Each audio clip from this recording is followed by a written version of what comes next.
গল্প সে আমার সন্ধ্যা প্রদীপ। কলমে নুসরাত সুলতানা সেজুতি।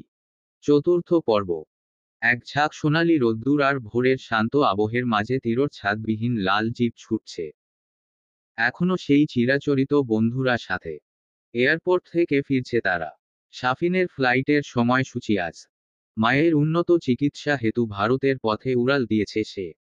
সকাল সকাল তীররা দল বেঁধে সেখানেই গিয়েছিল বন্ধুকে বিদায় জানানোর জন্যে। শাফিন থাকলে সব সময় পেছনে বসত মিরাজ। আজ জায়গা পেয়েছে তীরর পাশের সিটে। তার মেজাজ জন্মনে।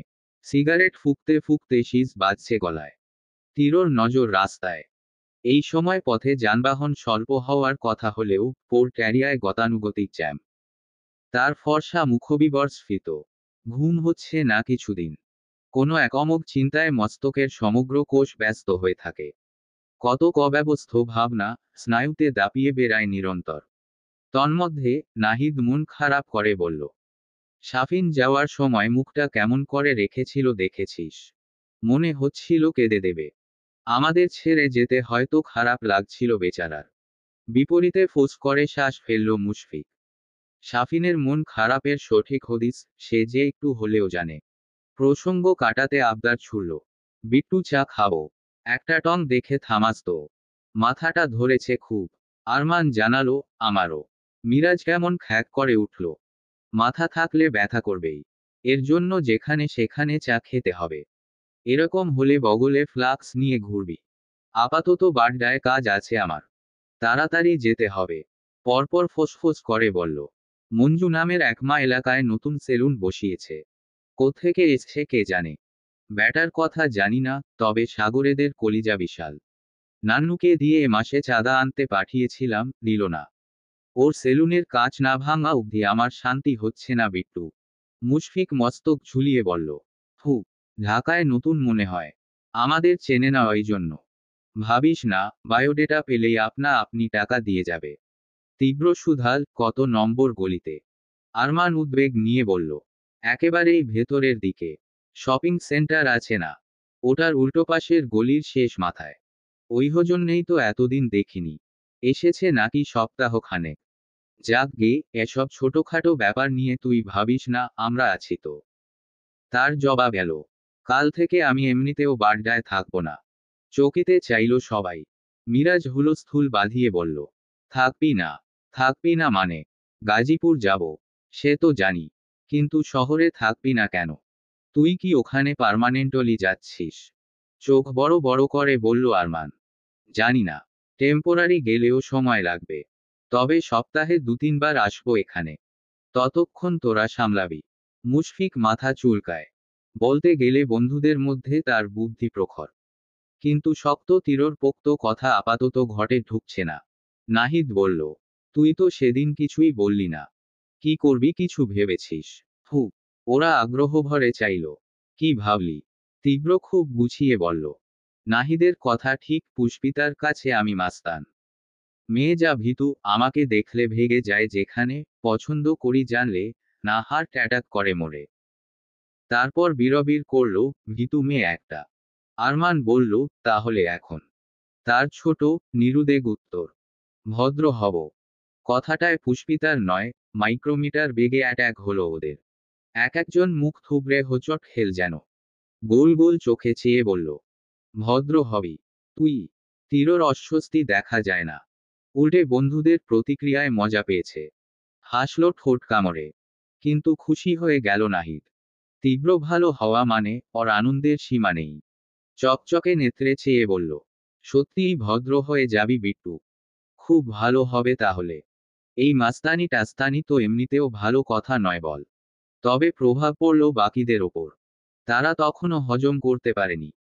কিতক্ষণ স্তব্ধ বসে থাকলো তিনজন। পরপরই মিরাজ হাহাকার করে বলল, তুই একটা মেয়ের জন্য এতদিনের মাস্তানি ছেড়ে ভদ্র হয়ে যাবি? আমাদের এতদিনের নামডাক বিট্টু মাস্তানের গ্যাং সব শেষ করে দিবি? এ কি সোনালি বিট্টু? না না, এ হতে পারে না। এ কথা শোনার আগে আমার মরণ কেন হলো না? বলতে বলতে দুহাতেই বুক চাপড়াল মিরাজ। তীব্র সশব্দে ধমক দেয়, থামো।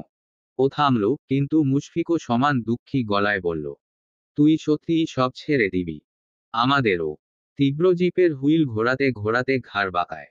কপাল কুঁচকে বলে, ছেড়ে দেব কখন বলেছি। মুশফিকের কথায় সতর্ক।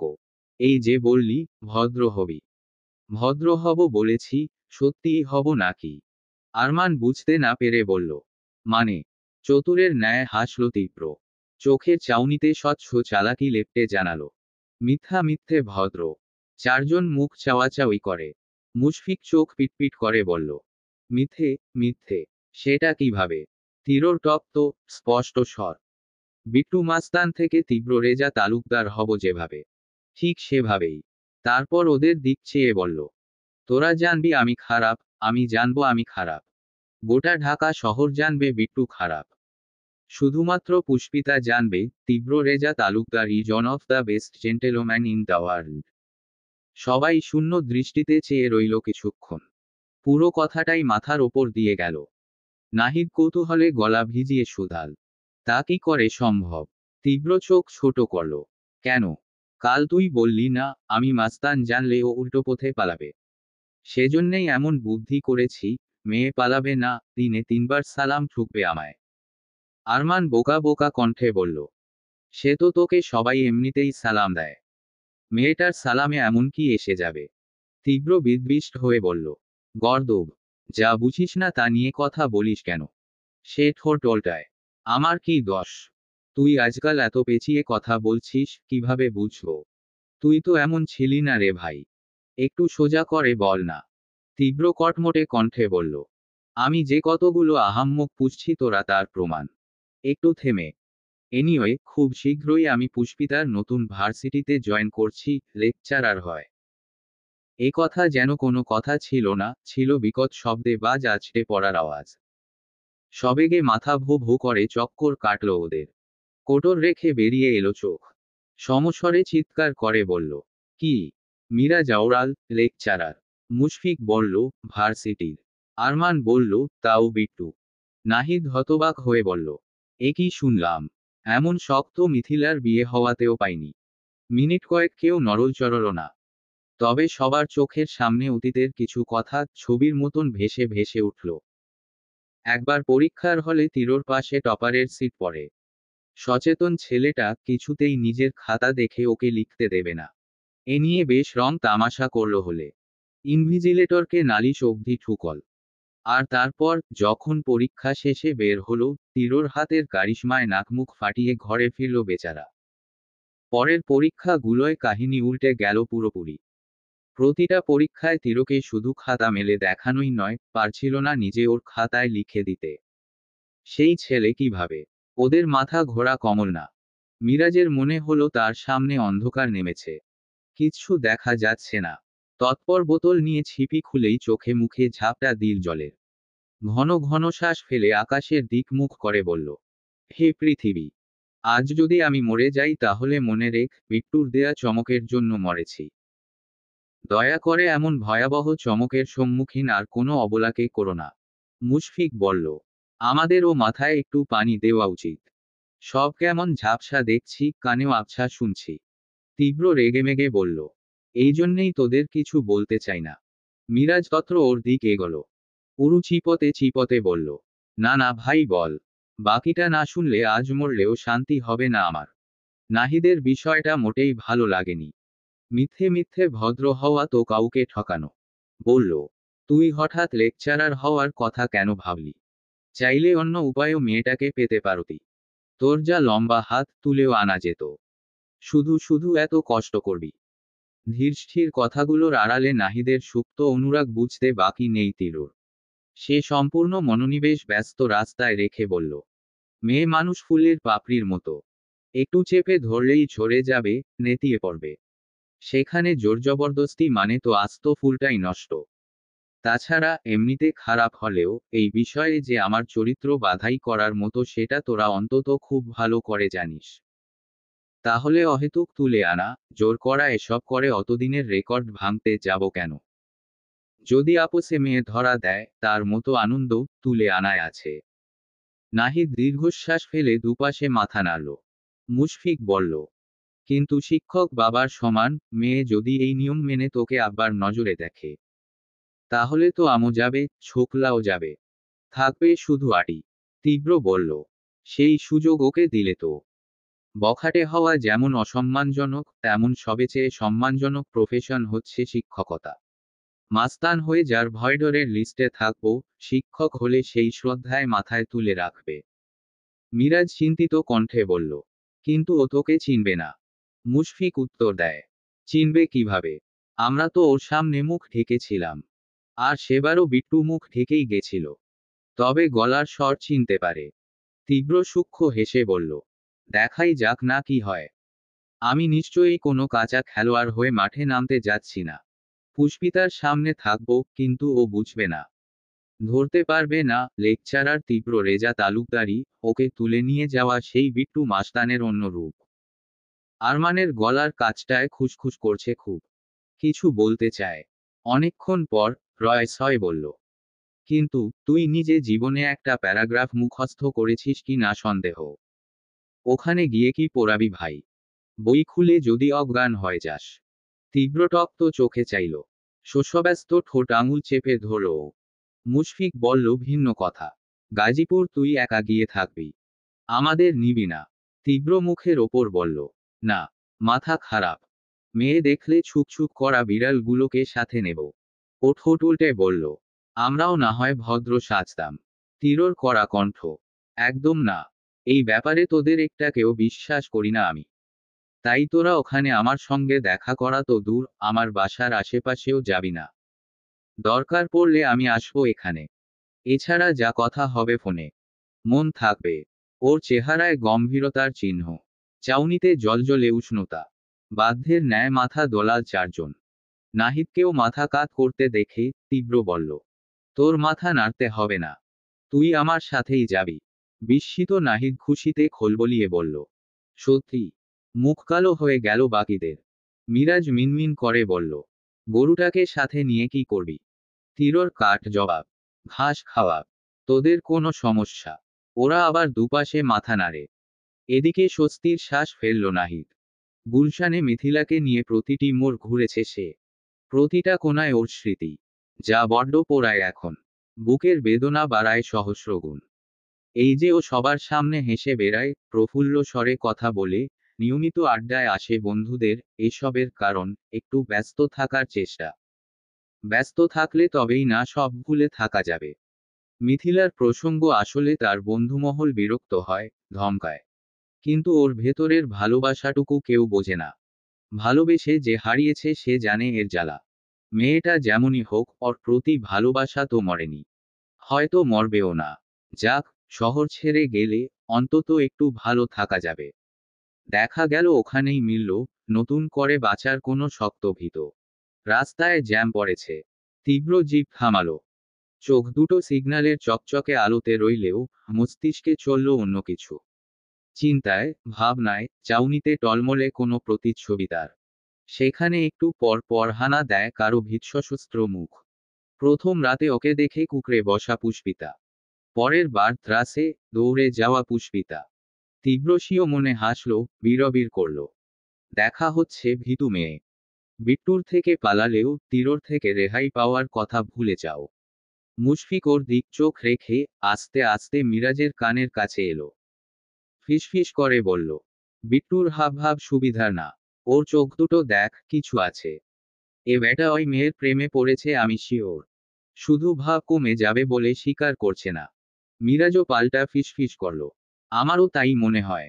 না হলে শুধু পছন্দ বলে এত কিছু করবে কেন? জানি না।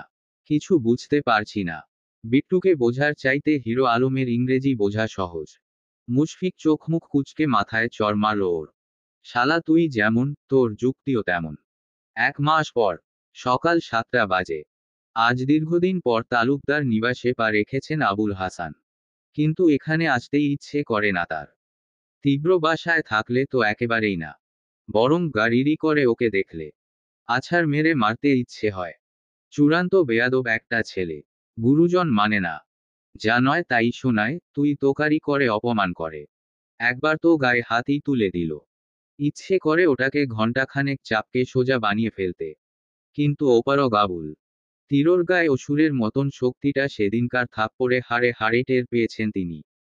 সাথে মন্ত্রীর ছেলে। কিছু করার উপায় কই? আবার চাকরি বাঁচাতে এসব রাগঢাকের নিকটও সমান পরাজিত আবুল। শত আপত্তিতেও জামশেদের তলবে হাজিরা দিতেই হবে। মোটা মাইনে বলে কথা। এই যে, আজকেও হলো। তবে বাড়ির চৌকাঠ পেরোতে গিয়ে দাঁত কিরমিরিয়ে আবেদন করলেন। অসভ্য ছেলেটা যেন বাড়িতে না থাকে। আধ ঘন্টার মতো হলো আবুল বসার ঘরে আছেন। এর মধ্যে তীরকে দেখা যায়নি। এবার নিশ্চিন্ত হলেন ভদ্রলোক। যাক, তার অনুরোধ ফলেছে। কিছু সময় পর কাজের মেয়েটি চা নিয়ে আসে। টেবিলে রেখে ফিরে যায়। জামশেদ কাজে ব্যস্ত ছিলেন।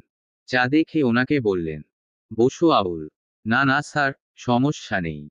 আহা, খাবার দাঁড়িয়ে খেতে নেই। তাছাড়া আমি তো তোমায় বসতে বললাম। বসো। আবুল দোনামোনা করে বসলেন। চোখের ইশারায় চা নিতে ইশারা করলেন জামশেদ। কিন্তু মোড়ামুড়ি করছেন তিনি। এই চা তার গলা দিয়ে নামবে না। গতবার তীব্র যা খোঁচা দিয়েছে, এরপর তো পা জড়িয়ে ধরলেও চা মুখে দেয়া উচিত না। কিন্তু মন্ত্রীর কথার ওপর না বলবেন কি করে?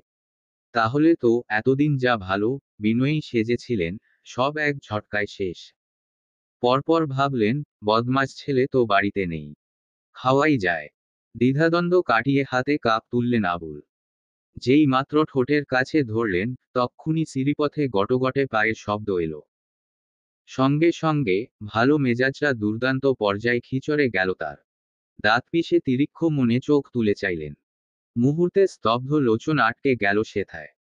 চোখের পাতার সাথে আঙুলগুলোও কেঁপে উঠল গতিতে। প্রকোপে কাপের গরম চা নাড়া লেগে ছলকে পড়ল গায়ে। বিষয়টায় জামশেদ কিছু বলতে গিয়েও ওনার দৃষ্টি দেখে থামলেন। কৌতূহলে নিজেও ফিরলেন সে পথে। অচিরে চমকে থমকে একাকার হয়ে গেলেন তিনিও। তীব্র নামছে। বিট্টু মাস্তান হয়ে নয়, সম্পূর্ণ ভিন্ন, সাবলীল দৃষ্টিকেও আটকে দেয়া রূপে।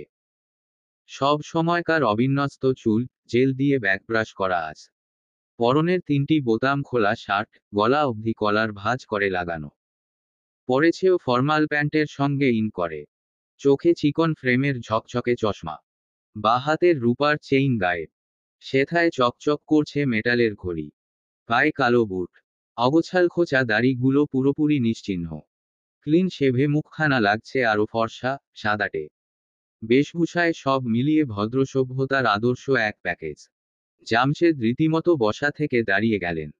বিহ্বলতায় মাথার সবখানে দপদপ করে উঠল। এদিকে মূর্তির মতো বসে থাকা আবুল ঠোঁট নেড়ে শুধলেন। স্যার, আপনার কি কোনো জমজ ছেলে আছে? যাকে দেখতে হুবহু ছোট ষাঁড়ের মতন। ঘোর কাটল জামশেদের। প্রশ্নের উত্তরে কেবল ছোট্ট শ্বাস ফেললেন। ওই দিন আরেকটু হলেই তার কার্ডিয়াক অ্যারেস্ট হয়ে যেত। কি ভয়ানক চমক দিয়েছিল ছেলেটা। কিন্তু আজকের চমক যে অসব ছাড়িয়ে গেছে। জামশেদ আশ্চর্য হলেও ভেতর ভেতর মুগ্ধতায় দুচোখ ছাপিয়েছে তার। এমন গোছালো ভাবেই তো তীরটাকে দেখার ইচ্ছে। এই তো, এখন একদম কাটায় কাটায় মন্ত্রীর ছেলেই লাগছে। স্বরাষ্ট্রমন্ত্রী জামশেদ তালুকদারের আদর্শ পুত্র যেন। সর্বদা এমন ভালো হয়ে চললে তো আকাশের চাঁদ এনে দিতেও দ্বিধা নেই তার। ভদ্রলোকের ঠোঁটের কোণায় অল্প একটু হাসি ভ্যারে। কেউ বোঝার আগেই ধোয়ার মতন মিলিয়ে যায় আবার। তীব্র নেমে এসে দাঁড়ালো। আবুলের দিক চাইতেন শস্যব্যস্ত উঠে দাঁড়িয়ে গেল সে। জামশেদ গলা খাকারি দিলেন। চেনা জানা সেই ভারিক্কি গলায় বললেন, তাহলে আজকে থেকেই জয়েন করছো? হ্যাঁ। তিনি ওপর নিচ মস্তক দুলিয়ে বললেন, ভালো। তা থাকবে কোথায় ওখানে? থাকবো কোথাও একটা। ওসব নিয়ে ভাবার কিছু নেই। আপনাকে যা যা করতে বলেছিলাম, করেছেন তো? হ্যাঁ। না করে উপায় আছে। যাকগে, ওখানকার যিনি হেড অর্থনীতি ডিপার্টমেন্টের ফরকান আমার পরিচিত। ওনাকে বলেছি তুমি আমার ছেলে। এরপরে সব রকম বাড়তি সুবিধা পাবে সেখানে। আশা করি আর কোনো অসুবিধে হবে না। তীব্র দায়সারা হাস্যহীন বলল, থ্যাংক ইউ। আবুল দুই বাপ ছেলের মুখ দেখাদেখি করছেন। সমস্ত কথা তালু ভেদ করে চলে যাচ্ছে ওনার। এই ছেলে ভাষাহীন গর্হিত আর ইতর। যাকে তার মাতৃভাষায় এক কথায় বলে শয়তানের খাড়া চিলকি। সে হঠাৎ এমন ভ্যালকি দেখাচ্ছে কেন? অমন গুন্ডা গুন্ডা চেহারার ঘোল এরকম আচমকা পাল্টে গেল কিভাবে? তীরর আওয়াজ পেয়ে রান্নাঘর থেকে এক পল উকি দিলেন লুৎফা। অমনি চিৎকার করে বললেন, একই, আমি কি দেখছি? এটা কি আমার ছেলে বিট্টু? বলতে বলতে দ্রুত পায়ে বেরিয়েও এলেন তিনি। জামশেদ বললেন, আস্তে বাবা আস্তে। বাড়িতে ডাকাত পড়লেও মানুষ এমন ভাবে চেঁচায় না। লুৎফার ওসবে কান নেই। খুব নিকট থেকে ছেলের পা থেকে মাথা অবধি দেখলেন তিনি। গদগদ গলায় বললেন, মাশাল্লাহ, তোকে একদম রাজপুত্রের মতন লাগছে বাবা। তীব্র কপালের পাশ চুলকে বলল, রাজপুত্ররা শার্ট প্যান্ট পরতো না মা। ভুল উদাহরণ দিচ্ছ তুমি। লুৎফা হাসলেন। ছেলের দুবাহু ধরে বারবার ওকে দেখছেন তিনি। ইস, কি সুন্দর তার সন্তান। পুরো চোখ জুড়িয়ে দেওয়ার মতন দেখতে।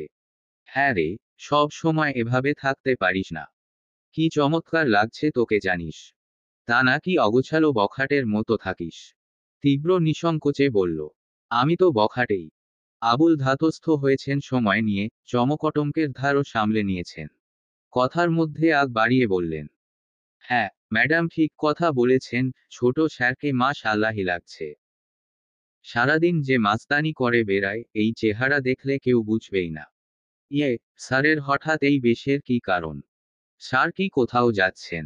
সুচালো চোখে চাইলে তীব্র পূর্বের ন্যায় কর্কশ কণ্ঠে বলল, সেটা তোকে বলতে হবে। ভদ্রলোক তবদা খেয়ে গেলেন।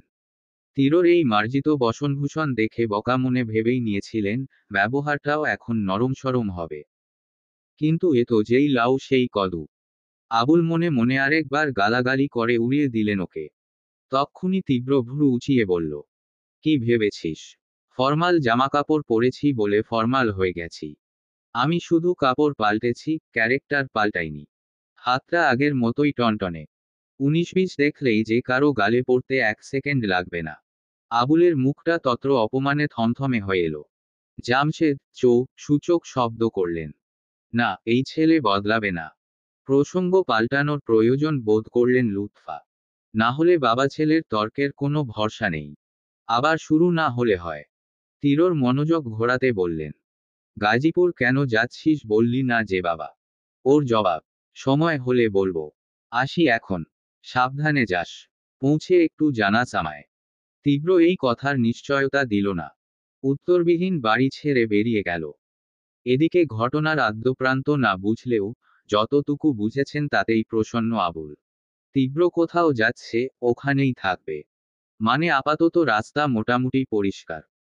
এই সুযোগে মন্ত্রীর ব্রেনটা আরো ভালো করে ওয়াশ করা যাবে। সাথে নিজের আখেরটাও গোছানো যায় যদি। কিন্তু প্রশ্নটা রয়েই গেল, মাস্তানটা যাচ্ছে কই? ইদানিংকাল একটু বেশিই শুষ্ক মরুভূমির ন্যায় জীবনের স্বাদ পাচ্ছে পুষ্পিতা। অভাগীর মতন যেদিকে চায়, টলটলে সাগরও শুকিয়ে আসে। যাই করতে যাচ্ছে, যাই ভাবছে, কোনো কিছুতেই কোনো সুস্থ সুরাহা হয় না। এই যে প্রথমে ভেবেছিল ন্যাশনাল সরকারিতে ভর্তি হওয়ার কথা, অথচ হলো না। সীমিত সিট সংখ্যা হলেও চান্স হয়নি। বাধ্য হয়ে আগের চেয়েও তুলনামূলক সস্তা দেখে একটা কলেজে ভর্তি হতে হয়েছে। এখানে ইন্টারমিডিয়েটের পরপরেই অনার্সে ভর্তির সুযোগ। অর্থাৎ কলেজ ভার্সিটি একই সঙ্গে। তাই হল্লাহল্লিও প্রচণ্ড। আজকেও ক্লাসরুমে উচ্চ শোরগোল। ছেলেমেয়ে সকলের হইচই, আড্ডায় মুখরিত সব। এদিকে মাথা ধরে যাচ্ছে পুষ্পিতার। খারাপ মন আরো তেতি আসছে। বই থেকে একবার মুখ তুলে চাইল ও। নিরন্তর হাসাহাসি চলছে অনেকের। এক একটি বন্ধুমহলের সে কি গল্প। পুষ্পিতার মুখে আধার নামল নুহাকে মনে করে। আজ প্রায় 20 দিন হচ্ছে, দুজনের শিক্ষা প্রতিষ্ঠান আলাদা। নুহা ভার্সিটিতে আর সে এই নর্মাল কলেজে। ক্লাসে, বেঞ্চে, প্রতিটা জায়গায় ওকে মনে পড়ে। কত কষ্ট করে, ধরে বেঁধে যে মনটাকে এখানে টিকিয়ে রাখছে ও। এই 20 দিনে একটা মাত্র ভালো ঘটনা ঘটেছে ওর জীবনে। আয়েশা খাতুন কথামতো একটা টিউশনি খুঁজে দিয়েছেন। মেয়েটা 4র্থ শ্রেণীতে পড়ে। মাসে কেবল 2,500 টাকা বেতন। এ দিয়ে যাতায়াত আর বাদ বাকি হাত খরচাটুকু আরামসে চলে যাবে। কিন্তু পুষ্পিতা মরিয়া অন্য চিন্তায়। প্রতি 6 মাসের মাথায় যে কতগুলো টাকা জমা করতে হবে, সেসব কোথায় পাবে ও? আরও তো কিছু টিউশনি দরকার এখন। দীর্ঘশ্বাস ফেলল পুষ্পিতা। একবার শূন্য গলায় হাত বোলাল। জন্ম থেকে গলায় যে চেইনটা মায়ের বলে জেনে এসেছে, আজ পরিস্থিতির কারণে সেটাও বেচে দিতে হলো। যদিও সেই মহিলাকে অনেকভাবে অনুরোধ করেছে ও কিছুতেই যেন চেইনটাকে অন্য কোথাও বেচে না দেন। যখন হাতে টাকা আসবে ঠিক ছাড়িয়ে আনবে গিয়ে। কিন্তু কবে আসবে ওই দিন? আর উনি বা ওর অনুনয় রাখবেন তো? তার অগাধ চিন্তার মধ্যেই হুটোপুটি করে এসে দাঁড়ালো একজন। হরবর করে বলল, এই পুষ্পিতা, জানো কি হয়েছে? পুষ্পিতার ধ্যান ভাঙল। চাইল চোখ তুলে। তনুজা শ্বাস ফেলছে ঘন ঘন। মেয়েটা দেখতে কিউট, সাইজেও ছোট খাটো, একেবারে কোমর অবধি লম্বা চুলগুলো সব সময় পাঞ্চ ক্লিপে কয়েদ করে রাখে। এখানে আসার পর এই একটা মেয়ের সঙ্গে আলাপ হয়েছে ওর। তাও তনুজা মিশুকে চঞ্চল বলে। কিছুটা নুহার মতন স্বভাব। পুষ্পিতা মেলে রাখা বই বন্ধ করল। জানতে চাইল, কি হয়েছে? তনুজার চোখ আগের চেয়েও প্রকট হলো এবার। অবাক হয়ে বলল, এমা, তুমি কিছু টের পাওনি? না তো। কিছু হয়েছে? কি বলছো? এতক্ষণ ক্লাসের সবাই সব দেখে ফেললো আর তুমি কিনা? আল্লাহ, তুমি তো আমার চিন্তার চাইতেও নিরামিষ। পুষ্পিতা ঠোঁট অল্টায়। অসহায় চোখে চায়। সে যে ধ্যান জ্ঞান বিসর্জন দিয়ে ভবিষ্যৎ নিয়ে ভাবছিল, কোনো কিছুর খেয়াল থাকবে কিভাবে। তনুজার মুখটা স্ফীত হয়ে এলো। চোখের চাউনিতে উদ্বেলিত ঝলক এনে বলল, আমাদের কলেজে না নতুন লেকচারার এসছেন। সম্ভবত অনার্সের ক্লাসই নেবেন। কি দারুণ দেখতে জানো। আমরা সবাই উকি মেরে মেরে দেখে এসেছি। আমি তো ওনাকে দেখার পর থেকে একটা জিনিসই মন প্রাণ দিয়ে চাইছি, উনি যেন আমাদের ডিপার্টমেন্টের লেকচারারই হন। অবশ্য হওয়ার চান্স 200%। আমাদের স্যারের অফিসেই বসে আছেন যখন, মনে তো হচ্ছে আমার চাওয়া ফলবেই। তনুজা যত উত্তেজিত হয় খবরটা জানালো, পুষ্পিতা ততটাই বিরস গলায় বলল, ও। নিমিষে সব স্ফূর্তি মাটি হলো মেয়েটার। ভ্যাবাচেকা খেয়ে ভ্রু কুঁচকে বলল, ও। আর কিছু বলবে না? আর কি বলবো? স্যারকে দেখবে না? পুষ্পিতার নিষ্প্রভ মৃদু স্বর। ক্লাস নিলে তো দেখতেই পারবো।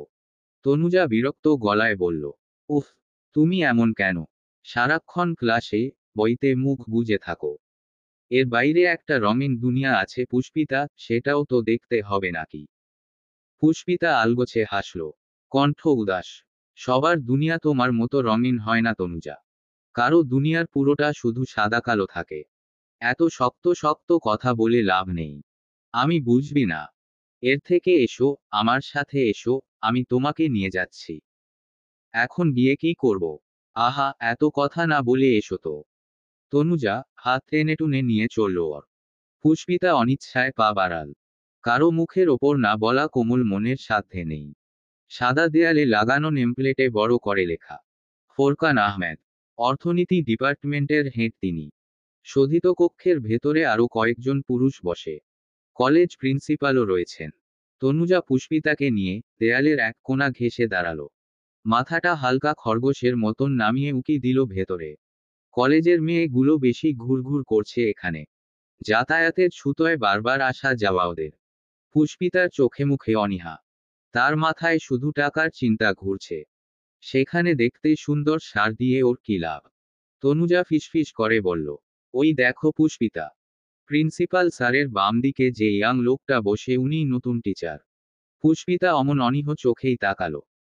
বয়স মাঝবয়সী, মোটাসোটা, কাঁচা পাকা দাড়ির লোকগুলো পেরিয়ে নজর পৌঁছালো দর্শনে সুতনু তীরর ওপর। ফোরকানের সঙ্গে কথায় মগ্ন সে। সভ্য তার বসার ধরন। শিষ্ট তার বাচনভঙ্গি। তনুজা ওর দিক একধ্যানে চেয়ে রইল। প্রশংসার ঝুড়ি খুলে বলল, আমি ইন্টারে এখানেই পড়েছি। এরকম হ্যান্ডসাম টিচার এই কলেজে জীবনে দেখিনি। সব এক একটা দাদার বয়সী। আর ওনাকে দেখো পুষ্পিতা। কি দেখতে! মাথার ছোট ছোট সোনালি চুলগুলো যেন মস্ত বড় ফ্রেম। একটা দারুণ বর্ডারের রং যেমন একটা ডিজাইনকে মোহময় করতে পারে, ঠিক তেমন। চশমার ফ্রেমটা চেহারার সাথে একেবারেই মানানসই। হাসিটা দেখো হাসিটা, এই হাসি দেখলে তো আমার পরীক্ষায় পাশ করাই দুঃসহ হয়ে যাবে। আমি মনে হয় গেছি বুঝলে। পুরোদমে ক্রাশ খেয়ে ফেললাম। পুষ্পিতা সবটা মনোযোগ দিয়ে শুনে জিভ কাটল। মিনমিনে গলায় বিজ্ঞদের মতন বলল, এভাবে বলতে হয় না তনুজা। উনি আমাদের শিক্ষক। আর শিক্ষক মা বাবার সমান। গফুর, গফুর। মোটা গলার ডাক শুনে হন্তদন্ত কদমে ছুটে এলেন ভদ্রলোক। বড় বিনয়ে বললেন, জি স্যার। অফিসে তখন ফরকান, প্রিন্সিপাল মকবুল সাহেব আর তীব্র বসে। বাকিরা নেই অনেকক্ষণ। তিরোর সঙ্গে আলাপ শেষেই বেরিয়েছে তারা। মকবুল বললেন, রুমের সামনে এত হল্লাহল্লি কেন? কলেজের মেয়েরা এলোমেলো ভাবে হাঁটাহাঁটি করছে, ক্লাস হচ্ছে না। যাও সবাইকে বলো এখানে গুরুত্বপূর্ণ আলোচনা চলছে, যেন এভাবে রুমের সামনে দিয়ে পায়চারি না করে। গফুর মাথা কাত করলেন। জি স্যার। তারপর বেরিয়ে গেলেন দ্রুত। অফিস কক্ষের সামনে ছুকছুক করা যতগুলো মেয়ে ছিল, কষে ধমক দিলেন ওদের। সেই ধমকে রুহ উড়ে গেল পুষ্পিতার। কলেজ পড়ুয়া ছোট ছোট মেয়েরা ছুটে ঢুকে গেল ক্লাসে। কিন্তু প্রভাব পড়ল না তনুজাতে। সে শক্ত হয়ে দাঁড়িয়ে, দৃষ্টিযুগল তীরর দিকে আবদ্ধ। পুষ্পিতা খপ করে ওর হাত চেপে হাঁটা ধরল। অনেক দেখেছো, এবার চলো ভাই। এত ধমক খাওয়ার কোনো ইচ্ছে নেই আমার। তনুজা মানা করেনি। পা বাড়ালেও কটমট করল মকবুলের ওপর। বলল, এই বুইড়া ব্যাটার কথা শুনলে? গুরুত্বপূর্ণ আলোচনা চলছে বলে কেউ এখান থেকে হেঁটেও যেতে পারবে না। পুষ্পিতা সেই একই কথা ওরাল। এভাবে বলতে নেই। উনি আমাদের স্যার। আরে রাখো তোমার স্যার। তুমি এনাকে চেনো না। এই ব্যাটা আমাদের কলেজ লাইফটা পুরো তেজপাতা বানিয়ে ছেড়েছে। ফোন অবধি আনলে নিয়ে যেত জানো। কত হাতে পায়ে ধরতাম, তারপর মন চাইলে দিত, আর মন না চাইলে গার্ডিয়ান ডেকে পাঠাতো। এই তো কলেজের ছিরি, তাতে আবার এত রেস্ট্রিকশন কিসের? আর এখন কি করলো দেখলে? আমি নতুন নতুন ক্রাশ খেলাম, তাকে একটু ভালো করে দেখছি, ওর তাতেও সমস্যা। ইচ্ছে করছে বুইড়ার সাদা দাড়িগুলো ধরে ঝুলে পড়ি। পুষ্পিতার এসব শুনে নিজের কান দুহাতে চেপে ধরতে মন চাইল। তনুজা কাঠখোট্টা। তাই বলে এত শিক্ষক টিক্ষকও মানবে না। স্যারের দাড়ি ধরে ঝুলে পড়তে চায়। ছি, ছি। তনুজা হঠাৎ থেমে দাঁড়ায়। আচ্ছা, তুমি যেন তখন কি বললে পুষ্পিতা? পুষ্পিতাও দাঁড়ালো ওর দেখা দেখি। কখন? ওই যে শিক্ষক বাবা মায়ের সমান, বললে না? সেই নিষ্প্রভ আওরাল। বলে তো ছিলাম। কিন্তু তুমি শুনবে বলে মনে হচ্ছে না। তনুজা হাসল। দুগাল ফেপে উঠল তাতে। আনন্দ চিত্তে বলল, একদম ঠিক ভেবেছ। শুনবো তো নাই। তুমি আমার বাবার বয়স জানো? আমি তার সব থেকে ছোট মেয়ে। ওনার বয়স এখন 60-এর কোঠায়। আর স্যারের বয়স কত হবে? বড় জোর 2829। আচ্ছা ধরলাম 30। আমার বাপের হাঁটুর বয়সী স্যার। তাহলে কোন দুঃখে তাকে বাপের সমান মানব শুনি? পুষ্পিতা রা করল না এবার। চুপচাপ শুনে গেল। কিছু বললেও এ মেয়ে শুনবে না, এতক্ষণে ঢের বুঝেছে। তনুজা হৈ হৈ করে বলল, সব থেকে বড় কথা এখন যুগ পাল্টেছে পুষ্পিতা। এই যুগে স্যারকে কেউ বাবা মায়ের চোখে দেখে না। এখন ভাইয়া থেকে ছায়া হয়, আর স্যার থেকে ওগো, হ্যাঁ গো কি গো। পুষ্পিতা তাজ্জব হয়ে বলল, কি হো? তোমার মাথা আছে না গেছে? কি বলছো নিজে জানো? তনুজা বলল, জানবো না কেন? অবশ্যই জানি। আমার এক কাজিনের তো ওর টিউটরের সাথে বিয়ে হয়েছিল। ওদের একটা বাচ্চাও আছে। পুষ্পিতা নিঃসহায়ের মতন শুনে যাচ্ছে। হুহা নেই। তার চোখ মুখের নিষ্পৃহতা দেখে তনুজা বিদ্বিষ্ট হয়ে বলল, ওফ আল্লাহ! তুমি এত ব্যাকডেটেড কেন? থাক, ব্যাপার না। আমার সাথে মিশছো না। আমি আস্তে আস্তে তোমাকে সব শিখিয়ে দেব। ফোরকান আহমেদের ঠিক পেছনে বরাবর একটা কাঠের তৈরি বইয়ের শেলফ আছে। পুরনো, তবে ছোট ছোট কাঁচ বসানো প্রতিটি তাকে। তীরর কান ভদ্রলোকের কথাতে রইলেও চোখের দৃষ্টি সেদিকে। ওষ্ঠপুট সাবলীল, অথচ চাউনিতে ওর চকচকে হাসি। সেই কাচের মধ্যে স্পষ্ট ফুটে আছে পুষ্পিতার বিম্ব। ওই তো করিডোরে দাঁড়িয়ে দাঁড়িয়ে তনুজার বকবক শুনছে সে। কি নিষ্পাপ তাকানোর ধরন! যেন কিচ্ছুটি বোঝে না। কিন্তু এই মেয়ে আসলে কি, সেটা তার মতো ভালো কে জানে। মাত্র দুবার দেখাতেই মাস্তান বিট্টুকে ভদ্রতার মুখোশ পরিয়ে বসিয়ে রেখেছে এখানে। তীব্র নিম্নাষ্ঠ দাঁতে কামড়াল। তর্জনী দিয়ে চশমা ঠেলল ঈষৎ। ঠোঁটে সূক্ষ্ম হাসির ছোঁয়া বহাল রেখে ভাবল, খুব কাছাকাছি এসেছি ভীতু মেয়ে।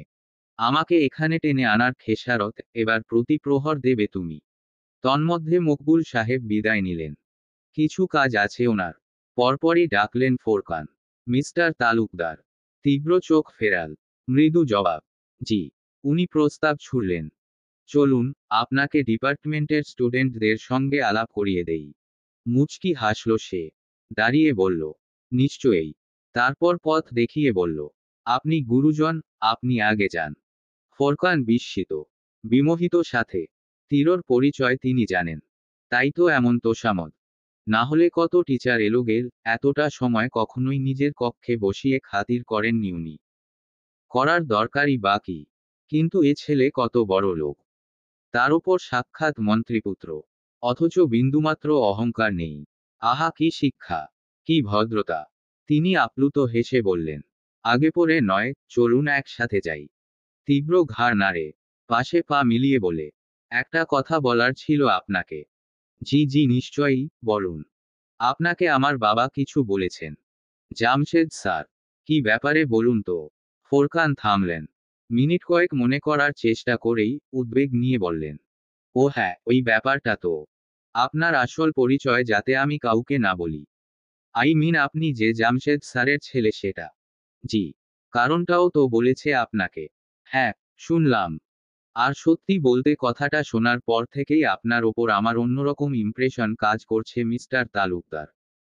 এমন অমায়িক চিন্তাধারা কিন্তু সকলের হয় না। যারা বাবার বিশাল নামডাক পরিচয় লুকিয়ে আত্মসম্মানের সাথে নিজে কিছু করতে চায়। আমি আপনাকে মন থেকে এপ্রিসিয়েট করছি। আর আপনি রিল্যাক্সে থাকুন, আমি কাউকেই জানাবো না। শিষ্টাচারে ভরপুর হাসি হাসল তীব্র। সংক্ষেপে জানালো, থ্যাংক ইউ।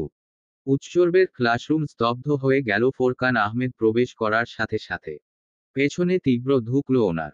শিক্ষার্থীরা বসা থেকে তটস্থ বেগে দাঁড়িয়ে যায়। সমস্বরে আওড়ায়, আসসালামু আলাইকুম স্যার। ভদ্রলোক উত্তর দিলেন সালামের। হাত ইশারায় বসতে বোঝালেন সবাইকে। তনুজা তীরকে দেখতেই চোখ কপালে তুলে বলল, এর মানে উনি আমাদের ডিপার্টমেন্টেরই স্যার। ইয়া আল্লাহ! খুশিতে মরেই যাব আমি। পুষ্পিতা শুনল, নীরবে মাথা নাড়ল দুপাশে। এই জীবনে স্যার দেখলে কোনো ছাত্রীকে সে এমন করতে দেখেনি। এই মেয়ে পাগল, নির্ঘাত পাগল। স্যারের মতো সম্মানীয় ব্যক্তিকে জড়িয়ে কি সব বলে, তওবা তওবা। উপস্থিত সবার চোখমুখ ব্যগ্র, আগ্রহী। ফোরকান আহমেদ তীরকে দেখিয়ে ঘোষণার মতন বললেন, meet with your new lecturer, mister Tibra Reza Talukdar, graduated in economics. সবগুলো নজর একযোগে তীরর দিক বর্তালে অপ্রস্তুত হয় সে, কিন্তু ধরা দেয় না। তামাটে ঠোঁট দুদিকে স্বল্প ছড়িয়ে মৃদু হাসল। ছোট করে বলল, হ্যালো। ফরকান ওকে বললেন, মিস্টার তালুকদার, আপনি চাইলে কিন্তু আজকে থেকেই ক্লাস নিতে পারেন। এতে খুব দ্রুত ফ্রিও হয়ে গেলেন আপনার স্টুডেন্টদের সঙ্গে। তীরর মুখের ওইটুকু হাসিটা সহসা দপদপ করে নিভে যায়। ছোট্টখাটো বাজ আছড়ে পড়ে তালুতে। ভেতর ভেতর ফোরকানের ওপর ফুঁসে উঠল সে। ঠোঁটগড়ের মধ্যে লুকোনো দাঁতগুলোকে গায়ে গায়ে পিষে ধরল সজোরে। ইচ্ছে করছে এক থাপ্পড়ে ব্যাটাকে পুরো দুনিয়া ঘুরিয়ে আনতে। সে কেবল পরিচিত হতে এসেছে আজ। ক্লাস নেওয়ার একটা প্রস্তুতি আছে না। নিয়েছে সেটা। নেয়নি। কিভাবে নেবে? এই আদর্শ শিক্ষকের বেশ ভাবতে ভাবতেই তো দিন কাটিয়ে ফেলেছে। বলা নেই, কোয়া নেই, ক্লাস নিতে বলে দিলেই হলো। আরে ব্যাটা সময় তো দিবি নাকি? জীবনে নিজের জন্য বই ছোঁয়নি, সেখানে হঠাৎ করে এদের কি পোড়াবে? কিন্তু বুদ্ধিতে প্রখর আর আত্মস্থে তৎপর তীরর সময় লাগেনি নিজেকে সামলাতে। এখন মুখের ওপরে প্রস্তাব নাকচ করলেই বিপদ। নিষ্ঠাবান শিক্ষক হওয়া থেকে এক ধাপ পিছিয়ে যাওয়ার জোরাল আশঙ্কা। ফোরকান ওকে চুপ দেখে বললেন, এনি প্রবলেম মিস্টার তালুকদার? আপনি আজকে ক্লাস নিতে না চাইলেও কোনো সমস্যা নেই। তীব্র মুখের কাছে হাত নিয়ে কাশল দুবার। ঠোঁটের ডগায় চমৎকার হাসির সাইনবোর্ড ঝুলিয়ে বলল, no sir, I'll take class from now. খুশি হয়ে গেলেন ফোরকান। দ্বিতীয়বার তুষ্টতায় উপচে এলো দৃষ্টি। এই কলেজে এখন অবধি যতগুলো শিক্ষক তিনি দেখেছেন, এক একটা চূড়ান্ত পর্যায়ের ফাঁকিবাজ। ক্লাসের কথা উঠলেই ওদের পেট কামড়ায়, শরীর খারাপ করে। কেউ তো সময়ের আগেই বেরিয়ে আসে। ওই জন্যেই প্রতিষ্ঠানটার কিছু হচ্ছে না। নিতান্তই যাচ্ছে তাই অবস্থা। তার মধ্যে তীরর এই আগ্রহে ভীষণ রকম প্রসন্ন হলেন তিনি। ওর কাঁধ ছুঁয়ে বললেন, অল দ্য বেস্ট। আমি এখন আসি। আপনি তাহলে আপনার স্টুডেন্টদের সঙ্গে একটা ভালো সময় কাটিয়ে ফেলুন। তীব্র হাসল। জোর করে ভেতর থেকে হিচড়ে আনা হাসি এক পাশে অল্প মাথা নাড়তেই কক্ষ ছাড়লেন ফোরকান। তীব্র জ্বলন্ত চোখে প্রস্থান দেখল তার। মন চাইল ছুটে গিয়ে এই দোতলা থেকে ওটাকে এক ধাক্কা মেরে নিচে ফেলতে। লেকচারার তীব্র রেজা না হয়ে মাস্তান বিট্টু হলে ফেলেও দিত। দ্বিতীয়বার ভাবত কি না সন্দেহ। ও খুব কষ্টে বখাটেপনার পুরনো রাগঢাক মাটি চাপা দেয়। তেতো মেজাজে সামনে ফিরতেই ভড়কে উঠল কেমন। ছেলে মেয়ে সবাই হা করে চেয়ে আছে। তীব্র অপ্রস্তুতিতে গলা খাকারি দিল। আশ্চর্য তো, এগুলো এভাবে তাকিয়ে আছে কেন? ওর কি রূপ বেয়ে পড়ছে? সে আরেকবার গলা ছাড়ে। কোত্থেকে শুরু করবে, কি বলবে, কিছুই বুঝতে পারছে না। জীবনে কাউকে পড়িয়েছে নাকি? না মনোযোগ দিয়ে ক্লাস করেছে। পাশ মার্ক তোলার মতো পড়তো কি না সন্দেহ। তীব্র ঘাড় চুলকায়। কি সম্বোধন করবে এগুলোকে? তুই, তুমি, না আপনি। তুই বললে ভালো দেখাবে। এই তুমি জিভে আনতে তার কষ্ট হবে, ভীষণ কষ্ট। ফোরকান ব্যাটাকেই সারসার করতে হিমশিম খাচ্ছিল খুব। অনেকবার আটকে আটকে আসছিল গলায়। আরেকটু অসাবধান হলেই অভ্যেসবশত তুই তোকারিটা বেরিয়ে যেত বাইরে। তীব্র শ্বাস ফেলল। প্রস্তুতি নিল পরিস্থিতি মোকাবেলার। সামনে চেয়ে সহজ সাবলীল ভাষায় সুধাল, তাহলে কি খবর সবার? উত্তর এলো একসাথে, গুড স্যার। তীরর ক্লাসে ব্যষ্টিক অর্থনীতি পড়ানোর কথা। এটাই নির্ধারণ করেছেন ফোরকান। কিন্তু কোন চ্যাপ্টার কিরকম দেখতে ওর মনে নেই। ছাত্র জীবনে একটু ভালোভাবে পড়লে হয়তো মনে থাকত। কিন্তু এখন করারও নেই কিছু। যা কীর্তি ঘটিয়েছে অতীতে, সেসব তো আর পাল্টানো যাবে না। আর এই জন্যেই সে নাহিদকে সঙ্গে নিয়ে এসেছে। কারণ ওদের দলে একমাত্র ওটাই পড়াশোনায় ভালো। যদি একটু কাজে লাগে এখন। তীব্র ঠোঁট কামড়ে কামড়ে ভাবল এই মুহূর্তে কি করা যায়। নৌকার দ্বার তো অন্যদিকে টেনে নেয়া জরুরি। সে ভাবাভাবি রেখে ঝট করে চাইল। একেবারে গাঢ় চোখে চেয়ে মুগ্ধ হওয়ার মতন হাসতেই চোখ আটকে গেল তনুজার। বেঞ্চের সাথে কনুই রেখে গালে হাত দিয়ে বলল, কি হাসি, মেরে ফেলল রে। তীব্র হোয়াইট বোর্ডের সামনে পাতানো টেবিলের কাঠের সাথে ঠেস দিয়ে দাঁড়ালো। এক পায়ের সাথে অন্য পা আড়াআড়ি রেখে দুই হাত গুজল পকেটে। সবার দিক চেয়ে খুব ধীরস্থির গলায় বলল, আজকে আমার প্রফেশনাল লাইফের প্রথম দিন। সবার সাথে আলাপও হচ্ছে প্রথম। আর এই সুন্দর দিনটাতে পড়াশোনার মতো বোরিং বিষয়ে আমি যাব না। তার চেয়ে বরং গল্প করি। আমরা না হয় কাল থেকে বইপত্র ঘাঁটব। সে ভ্রু উঁচায়। জবাব চায় সকলের। নিমিষে হৈ হৈ পড়ে গেল। উঁচু উঁচু কণ্ঠে জানালো, জি স্যার জি। তীব্র দেয়াল ঘেঁষে রাখা প্রথম সারির বেঞ্চের দিক ঘাড় বাঁকিয়ে চাইল। জানলা হতে ঠিকরে আসা সূর্যকিরণ চশমার গ্লাসে সোজাসুজি পড়েছে তার। সাদাটে চোখ সহ কাঁচ দুটো জ্বলে উঠল হীরের মতন। বেঞ্চের কর্নারে বসা মেয়েটিকে বলল, পরিচয় দে দিন আপনার। তুইটুকু অতি বেগে গিলে ফেলেছে সে। সন্তর্পণে লাফ দিয়েছে আপনি আজ্ঞেতে। মেয়েটি উঠে দাঁড়ালো। স্ফুর্ত গলায় নামধাম জানালো। আলাপের সূচনা শুরু হলো তারপর। সারি বেঁধে বেঁধে এক একজন দাঁড়িয়ে পরিচয় জানাচ্ছে নিজেদের। অথচ তীব্র বিন্দুসম উৎসুক নয় এসবে। কান দিয়ে সব ঢুকে বের হওয়ার অবস্থা। সে পরিবেশের মোড় ঘুরেছে বুঝতেই স্বস্তির শ্বাস ছাড়ে আড়ালে। এক সময় পালা এলো তনুজার। সে বসা থেকে লতিয়ে দাঁড়ায়। চোখে মুখে লজ্জাভাব। আর্ষ্টতায় গলা দিয়ে শব্দ বের হচ্ছে না। কোন রকমে আওড়াল। তনুজা জাহান মিমি। তীব্র বলল, আচ্ছা বসুন। একইভাবে বসল মেয়েটা। তার দুচোখ ভর্তি মুগ্ধতা। সবটা সামনের সুতনু তীরকে ঘিরেই। এরপরে পুষ্পিতা দাঁড়ালো। নাম বলতে হা করবে যেই, তীব্র হাতঘড়ি দেখে ব্যস্ত কণ্ঠে বলে, আপাতত পরিচয় পর্ব থাক। আমার কিছু কাজ আছে, যেতে হবে এখন। কাল দেখা হচ্ছে আপনাদের সঙ্গে। পুষ্পিতার মুখ বন্ধ। থতমত খেয়ে নাম গিলে নিয়েছে। পুরো কথাটা বলার সময় তীব্র একটা বার দেখেনি ওকে। চোখ অবধি তোলেনি। বাকিদের দিক চেয়ে বলেছে, বিদায় নিয়েই বেরিয়ে গিয়েছে লম্বা পায়ে। পুষ্পিতার পেছনে আরো বেঞ্চ ছিল। সেখানে আরো মেয়েরা বসে। ওরাও সমান বঞ্চিত হয় এই আলাপচারিতা থেকে। তাই মন খারাপ করল। চাপা গুঞ্জন চলল এ নিয়ে। পুষ্পিতা জায়গায় বসে তনুজার দিক চাইতেন, দেখল ও অধর ফাঁকা করে দেখছে দরজায়। সে ব্যর্থ শ্বাস ফেলে বলল, সার চলে গেছেন তনুজা। এবার তো মুখটা বন্ধ করো। তনুজা শুনল, তবে মানল না। হাসি হাসি চেহারায়, শুধু ঠোঁট নেড়ে বলল, তুমি তীব্র রেজা, আর আমি তনুজা। ইশকি মিল আমাদের নামে। এ জড়িত রাব নিখোদ বানা দিয়া। পুষ্পিতার বিষম ওঠার জোগাড়। হতবাক হয়ে চেয়ে থাকে কিক্ষণ। এসব শুনে মাথা ঘুরছে তার। দুনিয়া কোথায় চলে গেল।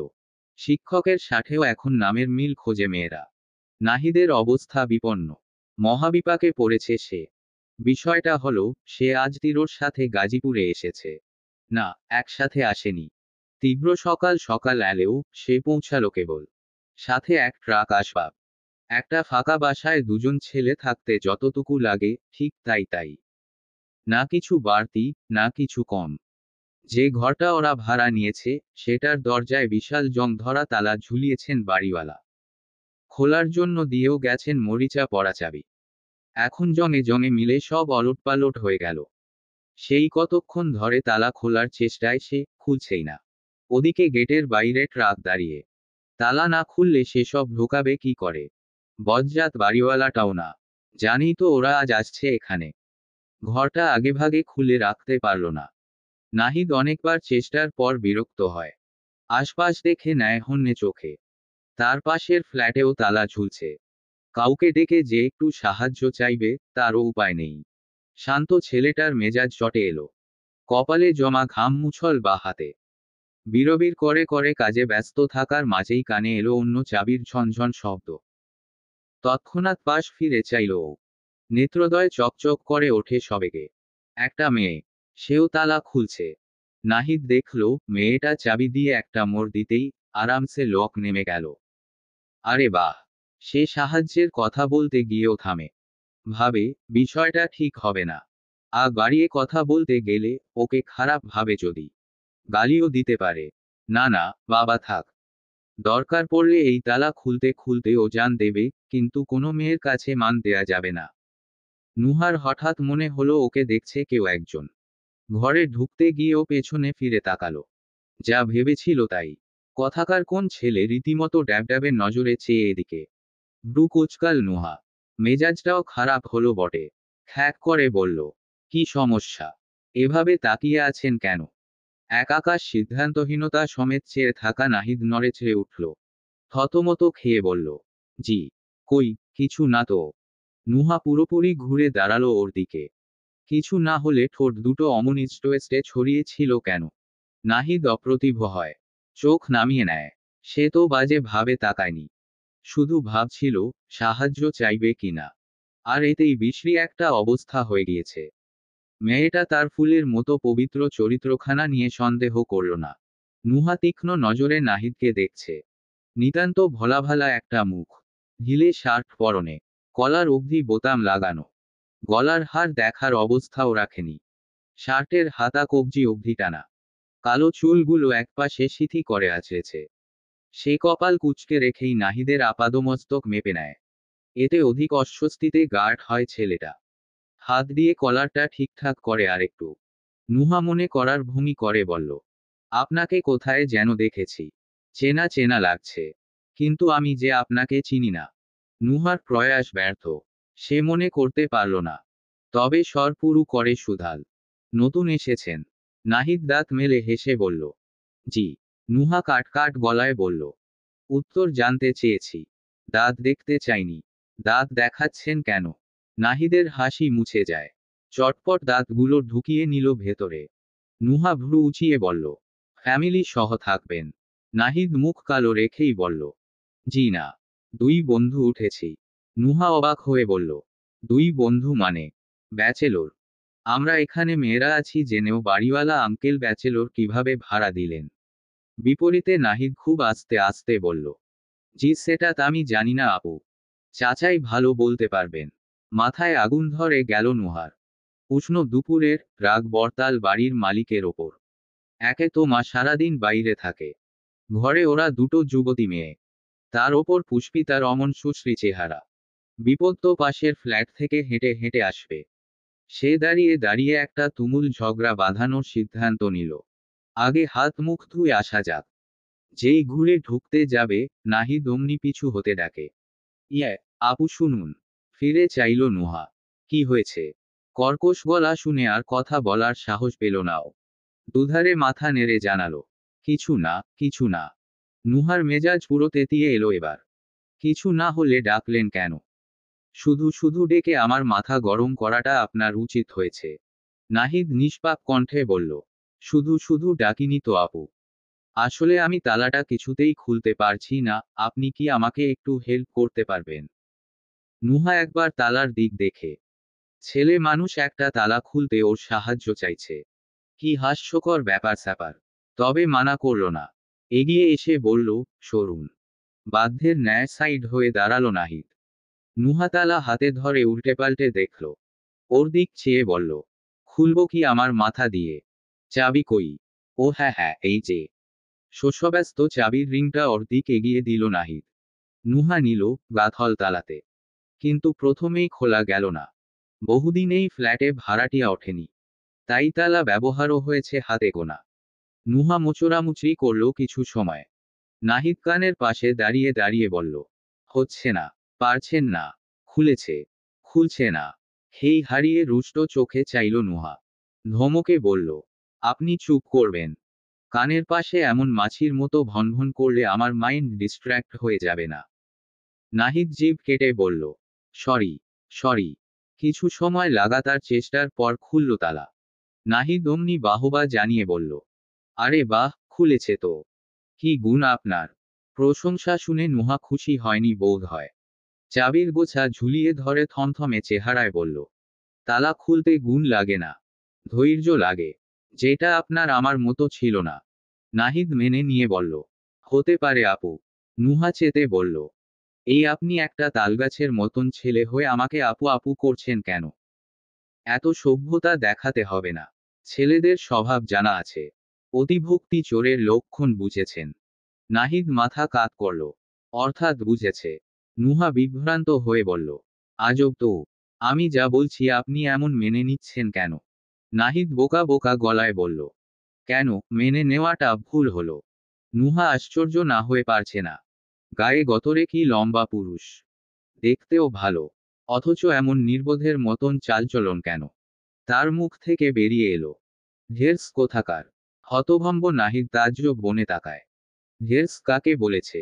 ওকে জিজ্ঞেস করার আগেই ভাব নিয়ে পাশ কাটালো নুহা। নাহিদ আর কথা বাড়াল না। তার কাজ তো হয়েছে। দরজা খুলে রেখে আবার নেমে গেল নিচে। নুহা আবার ঘরে ঢুকতে গেলেই পিছু হতে উদ্বেলিত ডাক এলো, নুহা নুহা। সে থামল, ফোঁস করে শ্বাস ফেলল। আজ বোধ হয় ওর ঘরে ঢোকা হবে না। তিনবারই বাধা পড়েছে। আবার তাকালো ঘুরে।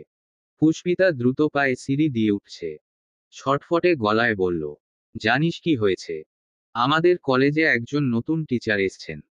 তনুজার কথা বলেছিলাম না তোকে? ও তো পুরো সেই স্যারের ওপর মেল্ট হয়ে গিয়েছে। আমি কত করে বোঝালাম যে। Excuse me. আচমকা খুব কাছ থেকে আসা স্থূল কণ্ঠটায় কথা থেমে গেল পুষ্পিতার। থামল পা জোড়াও। চকিতে চাইল। অমনি চমকে থমকে একাকার হলো গতিতে। তীব্র দাঁড়িয়ে। হাতে লাগেজ। পুষ্পিতার চোখ কোটর ছড়ায়, বিকট হয়। বড় বড় করে চেয়ে থাকে। অস্ফুটে বলে, সোস্যার। তারপর একটু আস্তে, আসসালামু আলাইকুম স্যার। তীব্র হাস্যহীন জবাব দিল, ওয়ালাইকুমুস সালাম। খুব নম্রতার গলার স্বর। ততোধিক নরম ভাবে বলল, সাইড দিন, যাব। জি। পুষ্পিতা সঙ্গে সঙ্গে সিঁড়ির হাতলের সঙ্গে লেপ্টে দাঁড়ালো। কিন্তু কোনো কিছুই ওর মাথায় ঢুকছে না। স্যার যাবেন, কোথায় যাবেন? তীব্র উঠে যায় ওকে ছাড়িয়ে। নুহার সামনে দিয়ে ফ্ল্যাটে ঢুকে মুখের ওপর দরজা লাগায়। গোটা দৃশ্যে ভ্রু আকাশে উঠল পুষ্পিতার। শস্যব্যস্ত তাকালো নুহার পানে। সেও সমান বিস্মিত। দুইয়ে দুইয়ে চার মিলিয়ে বলল, ইনিই তোর স্যার। পুষ্পিতা ওপর নিচ মাথা নাড়ে। নুহা নিজেও মাথা দুলিয়ে বলল, ও, এর মানে এনারাই এখানে নতুন উঠেছেন। তোর স্যার, আর সাথে ওই ঢের্স ছেলেটা। হামাগুড়ি দিয়ে সন্ধে নেমেছে। আয়েশা খাতুন অফিস থেকে ফিরলেন কেবল। অথচ তাকে হাত মুখ ধোয়ার সময়টুকুও দিতে নারাজ নুহা। শস্যব্যস্ত গুরুতর ভঙ্গিতে নালিশ ঠুকল বাড়ির মালিকের নামে। সে তখনও বিষয়খানা মেনে উঠতে পারেনি। তাই এখনো রেগে বম। একা যাওয়া ঠিক হবে না বিধায় মায়ের অপেক্ষায় ছিল। এবার মাকে সহজবাবদিহি চাইতে যাবে।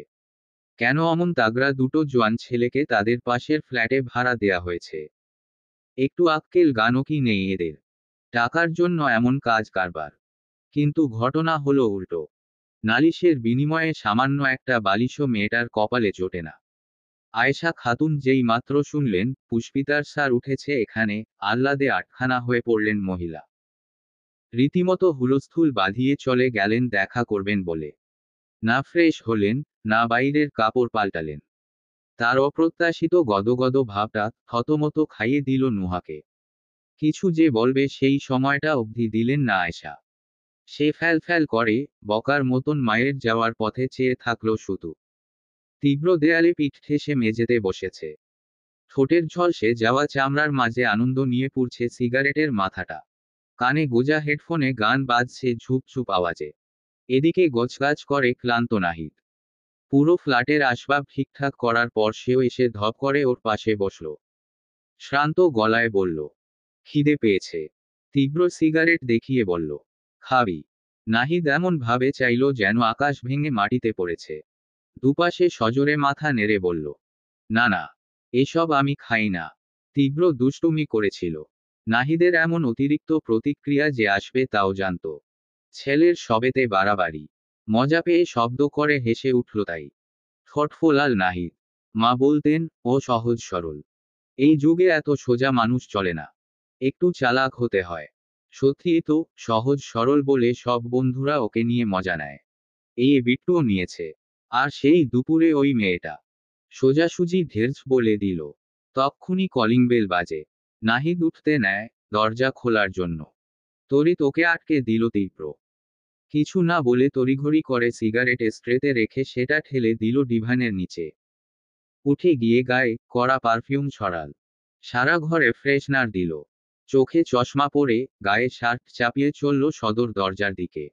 সবটা বসে বসে দেখে গেল নাহিদ। তার কিছু বলার নেই, সে এখনো বাকরুদ্ধ, স্তম্ভিত। দরজা খুলে যেতেই আয়েশা নড়েচড়ে দাঁড়ালেন। ওপাশের চাশমিশ পুরুষটিকে নির্দ্বিধায় সালাম দিলেন।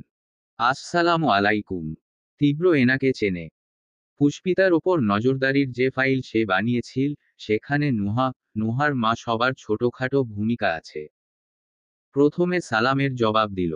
পরপরই পাল্টা সালাম দিয়ে বলল, আপনি আমার বড় আন্টি। সম্মান আগে আমার দেওয়া উচিত। আয়েশা খাতুনের ওষ্ঠপুট লম্বা হাসিতে ছড়িয়ে যায়। ভেতর ভেতর নিরন্তর প্রশংসায় ফুলে ফেঁপে উঠলেন। এখনকার যুগে এত সভ্য ছেলে, এত মার্জিত। আহা আহা, সাধু সাধু। তিনি আপ্লুত হেসে বললেন, কি নাম তোমার বাবা? আন্টি ডাকলে বলে তুমি করে বললাম। কিছু মনে করনি তো?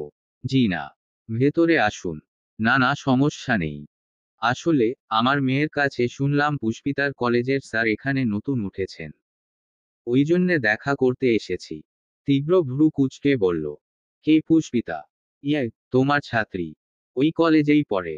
অর্থনীতি ডিপার্টমেন্ট। তীব্র একটু ভেবে বলল, ও, হতে পারে। আমি আজকেই জয়েন করলাম তো এখনো ভালো করে কাউকে চিনি না। হ্যাঁ হ্যাঁ, সেটা আমি বুঝেছি, তা তোমরা কোথা থেকে এসেছো? তীরর এই খেজুরে আলাপ ভালো লাগছে না। এসব ওর ধাতে নেই। মহিলা মানুষের সঙ্গে একটার বেশি দুটো কথা বলতেই বিরক্ত লাগে। আর সেখানে এই ভদ্রমহিলা পুরো প্রশ্নের ঝুড়ি খুলে বসেছেন।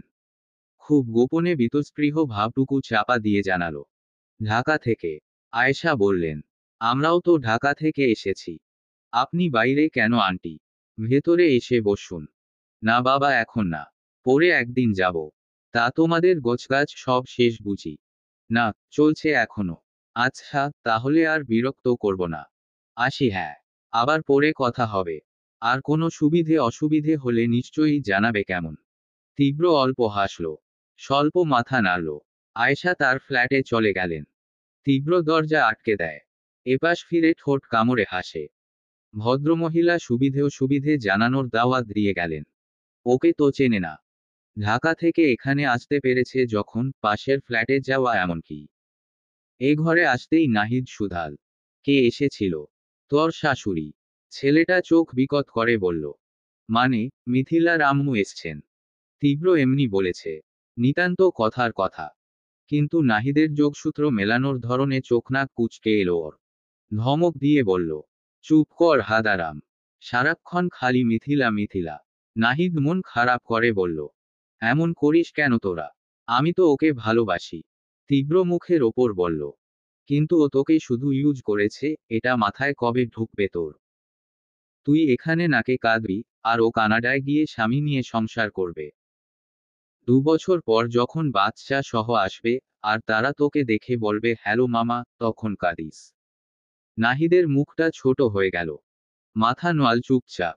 তীব্র তার মনের হদিস জানে। মিথিলার প্রসঙ্গ উঠলেই হলো, এ ছেলে দুঃখে ভেসে যায়। সে দুই গাল ফুলিয়ে শ্বাস ফেলল। সোনালি চুলে হাত বুলিয়ে মোটা গলায় বলল, নিচে যাচ্ছি আমি। খেয়ে আসবো আর তোর জন্য নিয়ে আসবো। নাহিদের হুহা এলো না। ঠায় বসে থাকে। তীরও ঘাটাতে চায়নি। দরজা লাগা বলে চুপচাপ বেরিয়ে গেল। তীব্র আর মায়ের সব কথোপকথন দরজার এপাশ হতে পরিষ্কার শুনেছে নুহা। আয়েশা ঘরে ঢুকে দরজা চাপাতেই রেগেমেগে বলল, তুমি ওনাদের সাথে এত মিষ্টি মিষ্টি করে কথা বলছিলে কেন আম্মু? আয়েশা ফিরে তাকালেন। তো কি করব? নুহা অবাক হয়ে বলল, কি করবে মানে? বাড়িওয়ালা আঙ্কেলকে জিজ্ঞেস করবে কেন সে আমাদের পাশে ব্যাচেলর ভাড়া দিলেন। আমরা এখানে দুটো মেয়ে সারাদিন একা থাকি, উনি জানেন না? এবার যদি বিপদ হয় কোনো? বিপদ হতে যাবে কেন? বরং ওনারা যে উঠলেন এখানে, এটা তারও ভালো হয়েছে। ভালো? ব্যাচেলর ছেলেপেলে এভাবে পাশাপাশি থাকবে, এটা ভালো। আয়েশা বিদ্বিষ্ট হয়ে বললেন, তুমি আসলেই খুব বেশি বোঝো বুঝলে।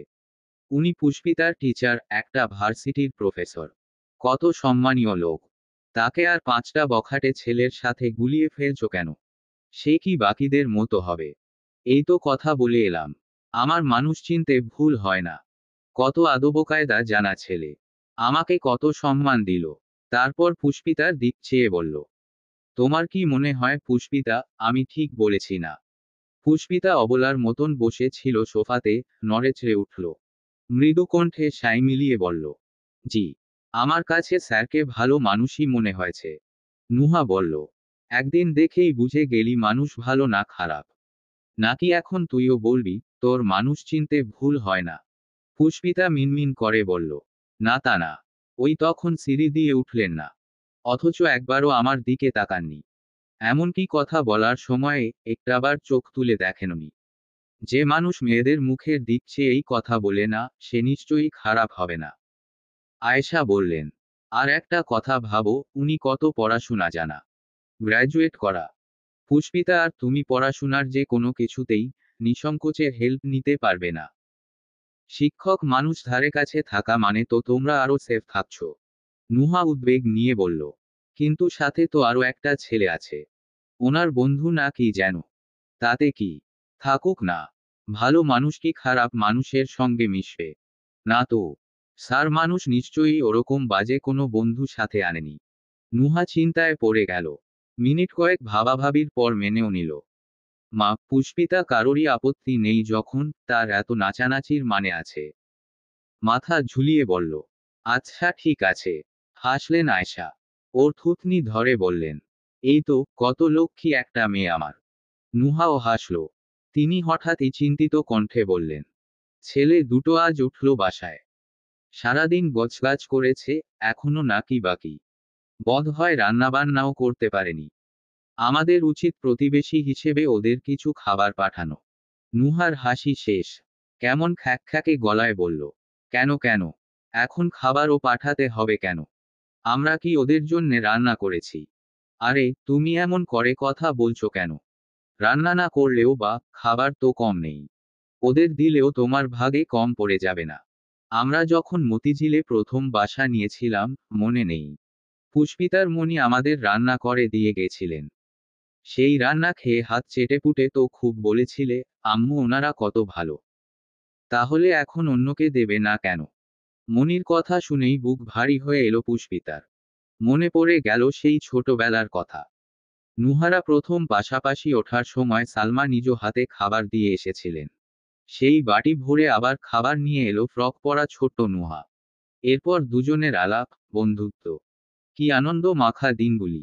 নুহাটা এখনো ওর জীবনে একইভাবে রইলেও, মনি। আচ্ছা কেমন আছে ওরা? রাহাতের কি খবর? মিথিলা আপু কি বিদেশ চলে গিয়েছে? কতদিন সবাইকে দেখেনি। সেই সময় আয়েশা ডাকলেন। পুষ্পিতা ধ্যান ভেঙে তাকালে বললেন, যাও তো মা, বাটিতে করে একটু ভাত তরকারি দিয়ে এসো তোমার স্যারকে। পুষ্পিতা ঘাড় কাত করল। যেই উঠতে যাবে নুহা হইচই ফেলে বলল, না, ও কেন যাবে? ও এমনি বোকাশোকা। আর ছেলেগুলো কেমন না কেমন, ওকে আমি কিছুতেই ওদের ঘরে পাঠাবো না। আয়েশা খাতুন অতিষ্ঠ হয়ে পড়লেন এবার। উফ, এই মেয়েটাও না। আচ্ছা বেশ, ওকে যেতে হবে না। তুমি নিয়ে যাও। সে চোখ প্রকট করে বলল, আমি। তিনি এবার নাক ফুলিয়ে বললেন, এবার বলো না যে তুমিও যাবে না। মায়ের উষ্ণ চোখমুখ দেখে দমে গেল নুহা। আচ্ছা যাচ্ছি। দিয়ে আসছি খাবার তোমার সাধের প্রতিবেশীকে। সে হনহনে পায়ে রান্নাঘরে যায়। পুষ্পিতাও গিয়ে পেছনে দাঁড়ালো। আয়েশা ওকে বললেন, এতদিন ধরে বান্ধবীকে কিছু শেখাতে পারোনি। তোমার মতো একটু নরম হওয়া শেখাও। একটু ভদ্রতা শেখাও। মেয়ে মানুষ এত কর্কশ হলে হয়? নুহা ওখান থেকেই জবাব দিল, হ্যাঁ, ওর মতো নরম হই, আর সবাই পায়ে পিষে দিয়ে চলে যাক। পুষ্পিতার মিহি আওয়াজ, তুই একটু মাথাটা ঠান্ডা কর। আমার কাছে দে, আমি বেড়ে দিচ্ছি। নুহা চোখ পাকিয়ে বলল, একদম কথা বলবি না। তাহলে তোকেও এই বাটির মধ্যে ভরে নিয়ে যাব। তারপর তোর স্যারকে দিয়ে বলবো, এই নিন, আপনার ছাত্রীকে এনেছি, এখন শিক্ষা দিন গুরু। পুষ্পিতা নিঃসহায়ের মতো চুপ করে থাকে। নুহা গটগট করে বেরিয়ে গেল।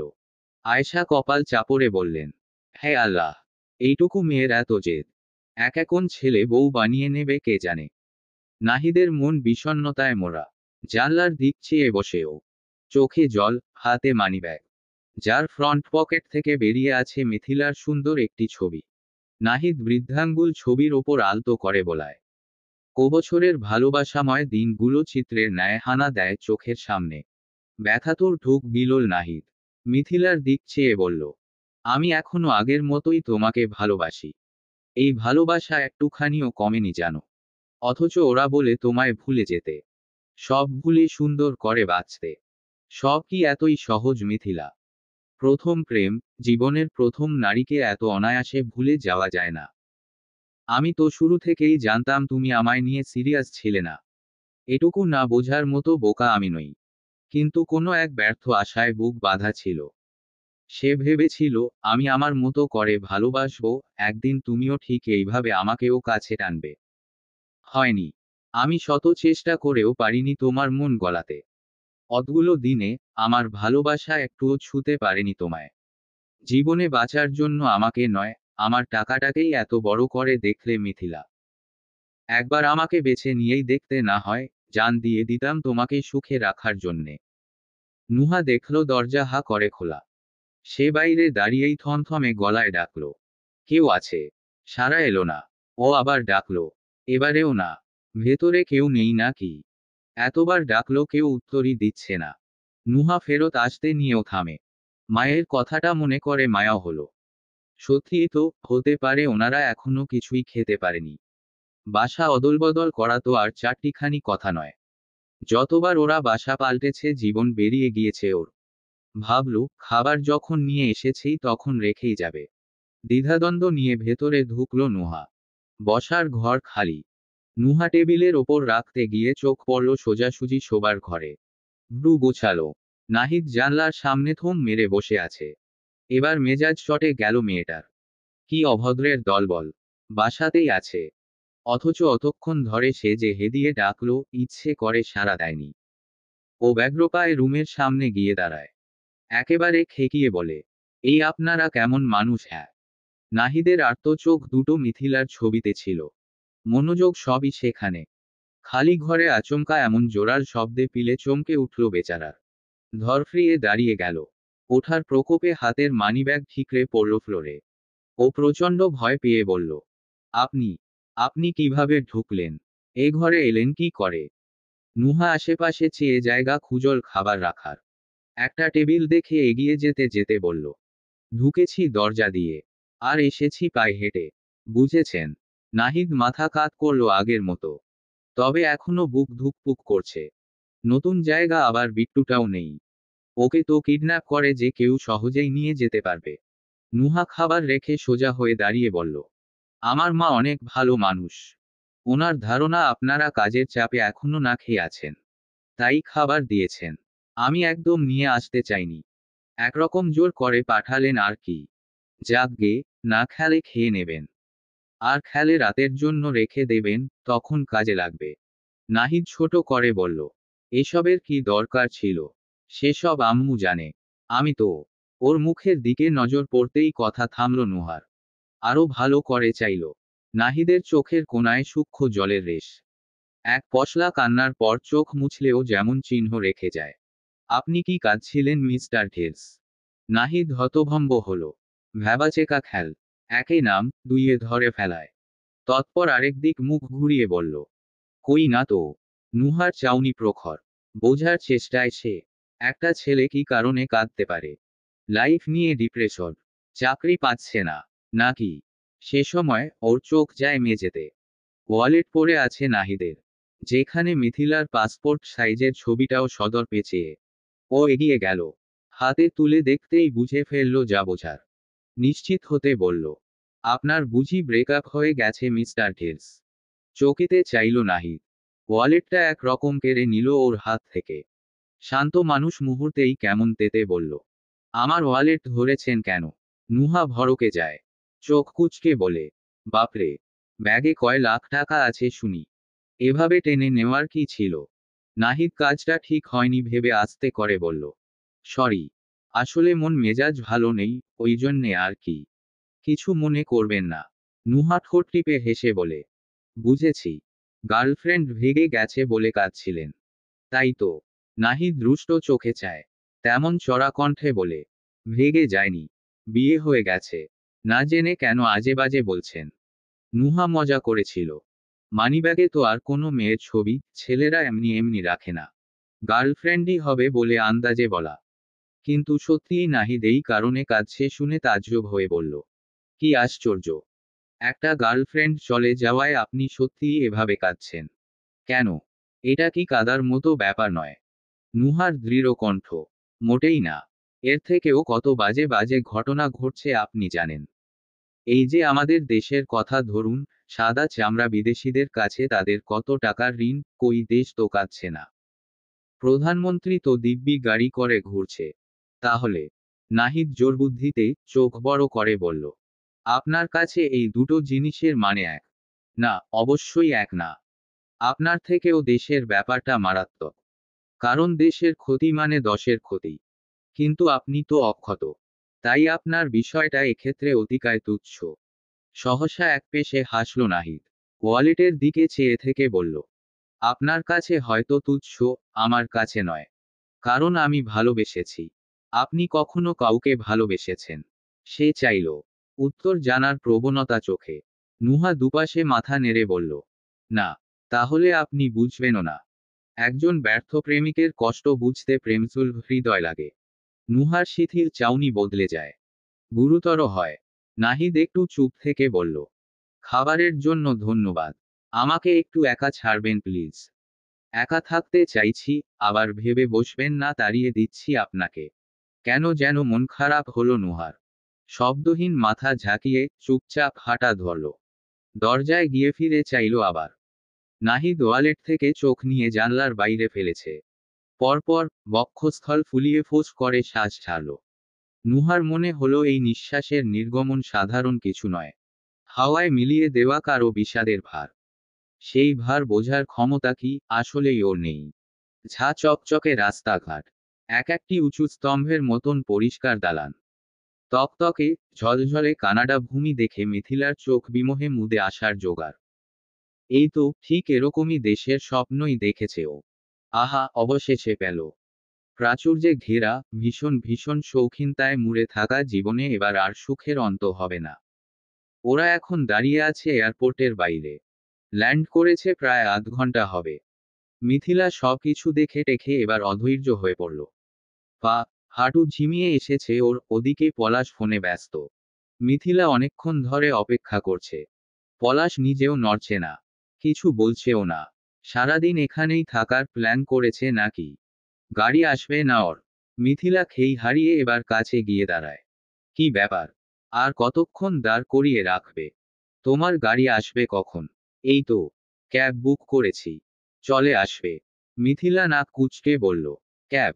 ক্যাব কেন? তোমার গাড়ি নেই। পলাশ ফোন থেকে মুখ তুলে চায় 2 সেকেন্ড ওর দিক দুর্যোগেও চাউনিতে চেয়ে থেকে, হঠাৎই দুপাশে মাথা নেড়ে হাসে। এতেই সবটা গুলিয়ে গেল মিথিলার। মাথায় ঢুকলো না কোনো কিছু। বিভ্রমে গলা ভিজিয়ে দাঁড়িয়ে থাকলো পাশে। ক্যাব এলো 15 মিনিটের মাথায়। পলাশ ব্যাগ সহ উঠে বসে। মিথিলা ঠায় দাঁড়িয়ে তখনও। সেই গাড়ির জানলা থেকে চেয়ে বলল, এয়ারপোর্টে থাকবে বলে এসেছো, নাকি ওঠার জন্য পালকি আনবো? মিথিলার রাগ লাগছে। পলাশের গাড়ি থাকতে সে ক্যাবে যাবে কেন? উঠলেও চোখে মুখে তার তীব্র অনীহা। পাশে বসেই ফের একই কথা সুধাল। ক্যাবে যাচ্ছি কেন আমরা? তোমার নিজের গাড়ি নেই পলাশ? না। জবাব শুনে আহত মিথিলা। ঘুটঘুটে অন্ধকার নামলো মুখে। পলাশের গাড়ি নেই, এর মানে এখানেও তাকে ট্রামে ট্যাক্সিতে যাতায়াত করতে হবে। সে বিধ্বস্ত মনে বসে থাকে। তিক্ত গলায় ছোট করে বলে, ধ্যাত। গাড়ি থামলো একটি আলিশান ভবনের সামনে। উচ্চতায় বিশাল। বাইরে থেকে দেখেই মিথিলার চক্ষু চড়ক গাছ। উৎফুল্ল হয়ে বলল, এটা তোমার বাড়ি? উত্তর এলো, নামো। মিথিলা দুরন্ত কদমে নেমে যায়। পলাশ ভাড়া মেটাল ক্যাবের। মিথিলা ভবন দেখতে দেখতে হা করে বলল, এত বড় বাড়ি তোমার পলাশ? ও মাই গুডনেস, এত আমার কল্পনার চেয়েও বড়। পলাশ পাশে এসে দাঁড়ালে অর্দিক চেয়ে বলল, এবার বুঝেছি এই বাড়ি করতে করতে আর গাড়ি কেন নি, তাই না? থাক, সমস্যা নেই, আমি এসে গেছি না। এখন আমরা দুজন মিলে গিয়ে একটা মার্সিডিজ কিনে আনব। পলাশ কেমন করে হাসল। মিথিলা বলল, কি আজব, আমি যাই বলছি তাতে এরকম হাসছো কেন তুমি? ও ঠোঁটে হাসি রেখেই বলল, তোমার কথা শুনে হাসছি। হাসার মতো কি এমন বললাম? কিছু না, চলো। মিথিলার কোনো কিছুই মাথায় ঢুকছে না। এক ঝাঁক প্রশ্ন সমেত পিছনে চলল পলাশের। মেইন গেটের বেল বাজালে গার্ড লোক খুলে দিলেন। পলাশ গ্রাউন্ড ফ্লোর ফেলে যখনই লিফটে উঠতে যাবে, পূর্বেই কোত্থেকে এক মেয়ে এসে হামলে পড়ল গায়ের ওপর। চমকে উঠল মিথিলা। সাদা চামড়ার মেয়ে। একটা হাঁটু সমান টপ পরেছে শুধু। পলাশের গলা জড়িয়ে রেখে ইংলিশে বলল, আও ফালাস, আই মিস ইউ। পলাশকে অপ্রস্তুত দেখা গেল না। এই যেই বউয়ের সামনে বুকের ওপর অন্য এক মেয়ে, এতে একটুও ভ্রুক্ষেপ এলো না যেন। এক হাতে লাগেজ বার, অন্য হাতে পাল্টা মেয়েটির পিঠ আঁকড়ে বলল, I miss you too Jenny. মুখের ওপর হঠাৎ একদলা পানির ঝাপটায় ঘুম থেকে লাফিয়ে উঠল নাহিদ। ভয়ার্ত নেত্র হকচকিয়ে চাইল। কে কে? ঘুমুঘুম চোখ দুটো স্পষ্ট হতেই সম্মুখে তীরকে দেখা যায়। হাতে গ্লাস নিয়ে দাঁড়িয়ে আছে। ওটার পানি মেরেছে মুখে। নাহিদ হতবুদ্ধি হয়ে বলল, কি হলো? তীরর অসন্তোষ চোখে চেয়ে। তোকে এখানে ঘুমোতে এনেছি। তাহলে? খেয়ে দে তো মানুষ রাতে ঘুমোবেই, তাই না? আপাতত কিছু দিন তোর ঘুম বন্ধ। নাহিদ মাথা চুলকায়। কি করব তবে? তীব্র ঘুরে হাঁটা ধরল। ছোট করে বলে গেল, ফলো মি। নাহিদ নিরুপায় হয়ে উঠে বসে। পিছু নেয় ওর। তীব্র সোজা তার রুমে গিয়েছে। বসেছে টেবিলের নিকট থেকে একটা চেয়ার টেনে। নাহিদ আসলে আরেকটা দেখিয়ে বসতে বোঝালো। বসল নাহিদ। তখনও কিছু বোঝেনি। টেবিল ক্লকটায় একবার সময় দেখে নিল। রাত বাজে 1টা। বলল, তুই কি এখন পড়বি নাকি? হ্যাঁ। আর তুই আমাকে পড়াবি? চোখ বেরিয়ে এলো ছেলেটার। তীরকে পড়ানো মানে সাংঘাতিক ব্যাপার স্যাপার। জান হাতে নিয়ে বসতে হবে। এ ছেলের রেকর্ডের শেষ নেই। ক্লাস 6-এ বসে পড়াশোনা নিয়ে বেশি চাপাচাপি করাতে হোম টিউটরের মাথা ফাটিয়ে দিয়েছিল। সে আর্তনাদ করে বলল, কি? এই না না, আমি পারবো না। তীব্র গরম চোখে চেয়ে বলল, কেন? সমস্যা কি? শুষ্ক ঢুক গিলল নাহিদ। আসল কথাটা মুখ ফুটে বের হলো না। তীব্র কপালে ভাঁজ ফেলে ওর মুখের দিক চেয়ে থাকে। এরপর ঠান্ডা গলায় বলে, ভয় পাচ্ছিস? ভয় পাস না। আমি আমার কাছের মানুষদের আঘাত করি না। তুই তোর মতো করে পড়াতে থাক। পড়াতেই হবে। তীব্র চোখ রাঙালে চটপট বই মেল ও।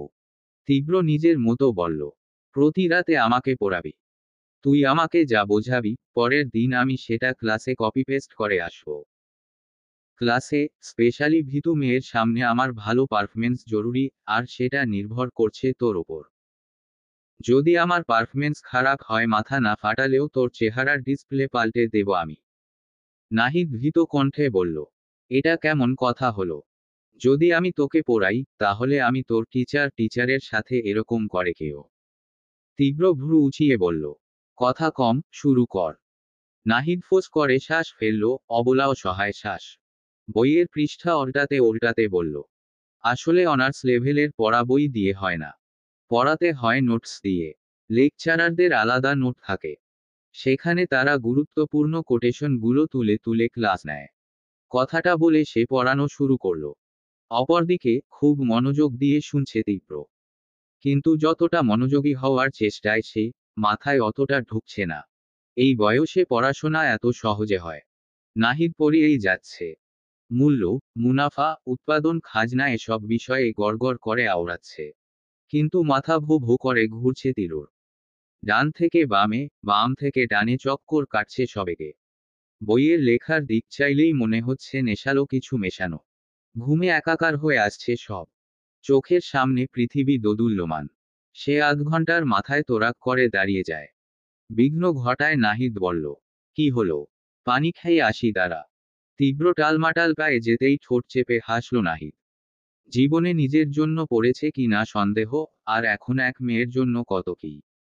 তীব্র খেতে যায়নি। গিয়েছে চোখে মুখে পানি দিতে। বেসিনের ট্যাপ ছেড়ে মাথার তালু ভেজাল। আয়নার দিক চেয়ে বিড়বিড় করল, শালা লেখাপড়ার চাইতে মাস্তানি করা সোজা। এসব মানুষ করে। সে ফিরে এসে আবার আগের জায়গায় বসল। বোঝালো কিছুই হয়নি। একই রকম গম্ভীর গলায় বলল, শুরু কর। একটা কথা বলবো। তীব্র তাকায়। কি? তোর মনে হচ্ছে না তুই মেয়েটার প্রেমে পড়েছিস? সেই নিষ্প্রভ আওড়াল। এক কথা বারবার বলতে ভালো লাগে না। তুই হয়তো বুঝতে পারছিস না। অবশ্য বোঝার কথাও নয়। জীবনে প্রেম কি তাই তো জানিস না। এই অনুভূতি একদম আলাদা জানিস। সম্পূর্ণ ব্যতিক্রম একটা জগতে তোকে নিয়ে যাবে। যেখানে তুই হাওয়ায় উড়বি। শয়নে স্বপনে নিজের প্রেমিকাকে দেখবি। দেখিস তুই আস্তে ধীরে টের পাবি যে তোরও প্রেম হয়েছে। আমি এখনই 100% শিওর তুই প্রেমে পড়েছিস। না পড়িসনি, রীতিমতো হাবুডুবু খাচ্ছিস। তীব্র চেয়ারে পিঠ এলিয়ে আড়মোড়া ভাঙল। এতগুলো কথার বদৌলতে খুব সাবলীল জবাব দিল, পড়লে পড়েছি। পছন্দ করলে প্রেম করব, প্রেমে পড়লে বিয়ে করে নিয়ে যাব। এর মাঝে আর কোনো কথা নেই। পরের দিন তিরোর ক্লাস নিতে হয়নি। প্রিন্সিপাল কর্তৃক কি একটা মিটিং হেতু আজকে ক্লাস হবে না। সকল শিক্ষকদের থাকতে হবে সেখানে। তিরও আছে। তবে 10 মিনিটের মাথায় মনে হলো, এখানে ওর কাজ নেই। এসব ফ্যাচর ফ্যাচর শোনার চেয়ে সিগারেটে দুটো টান বসানো ভালো।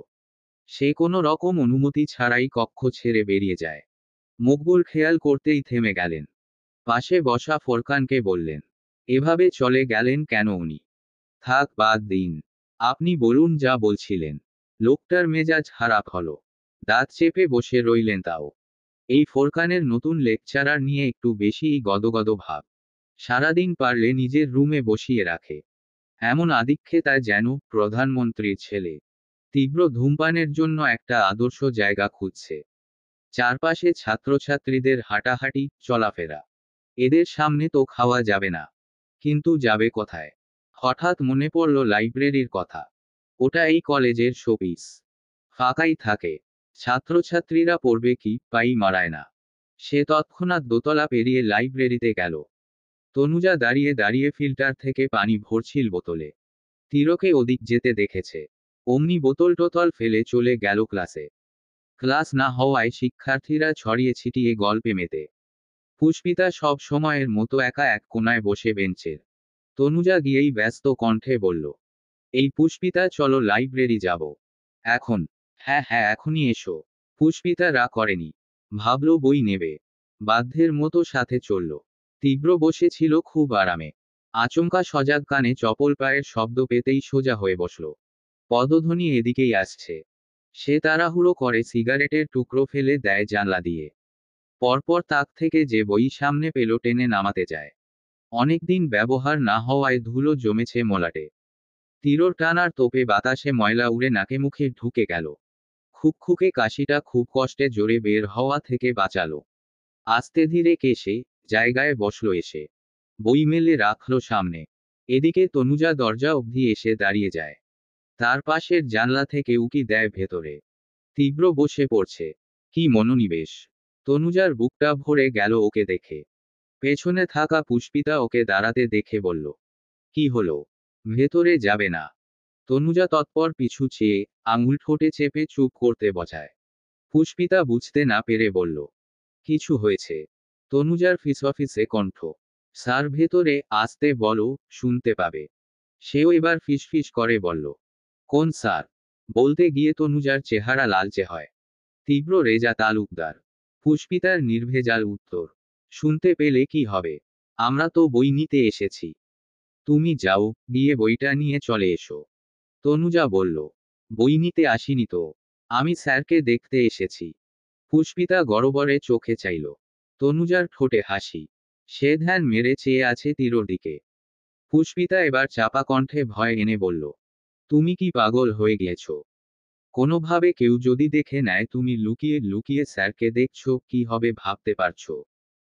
আর স্যার যদি দেখে ফেলেন, কি ভাববেন উনি? মান সম্মান সব যাবে। নিজে ডুবোবে, আমাকেও ডোবাবে।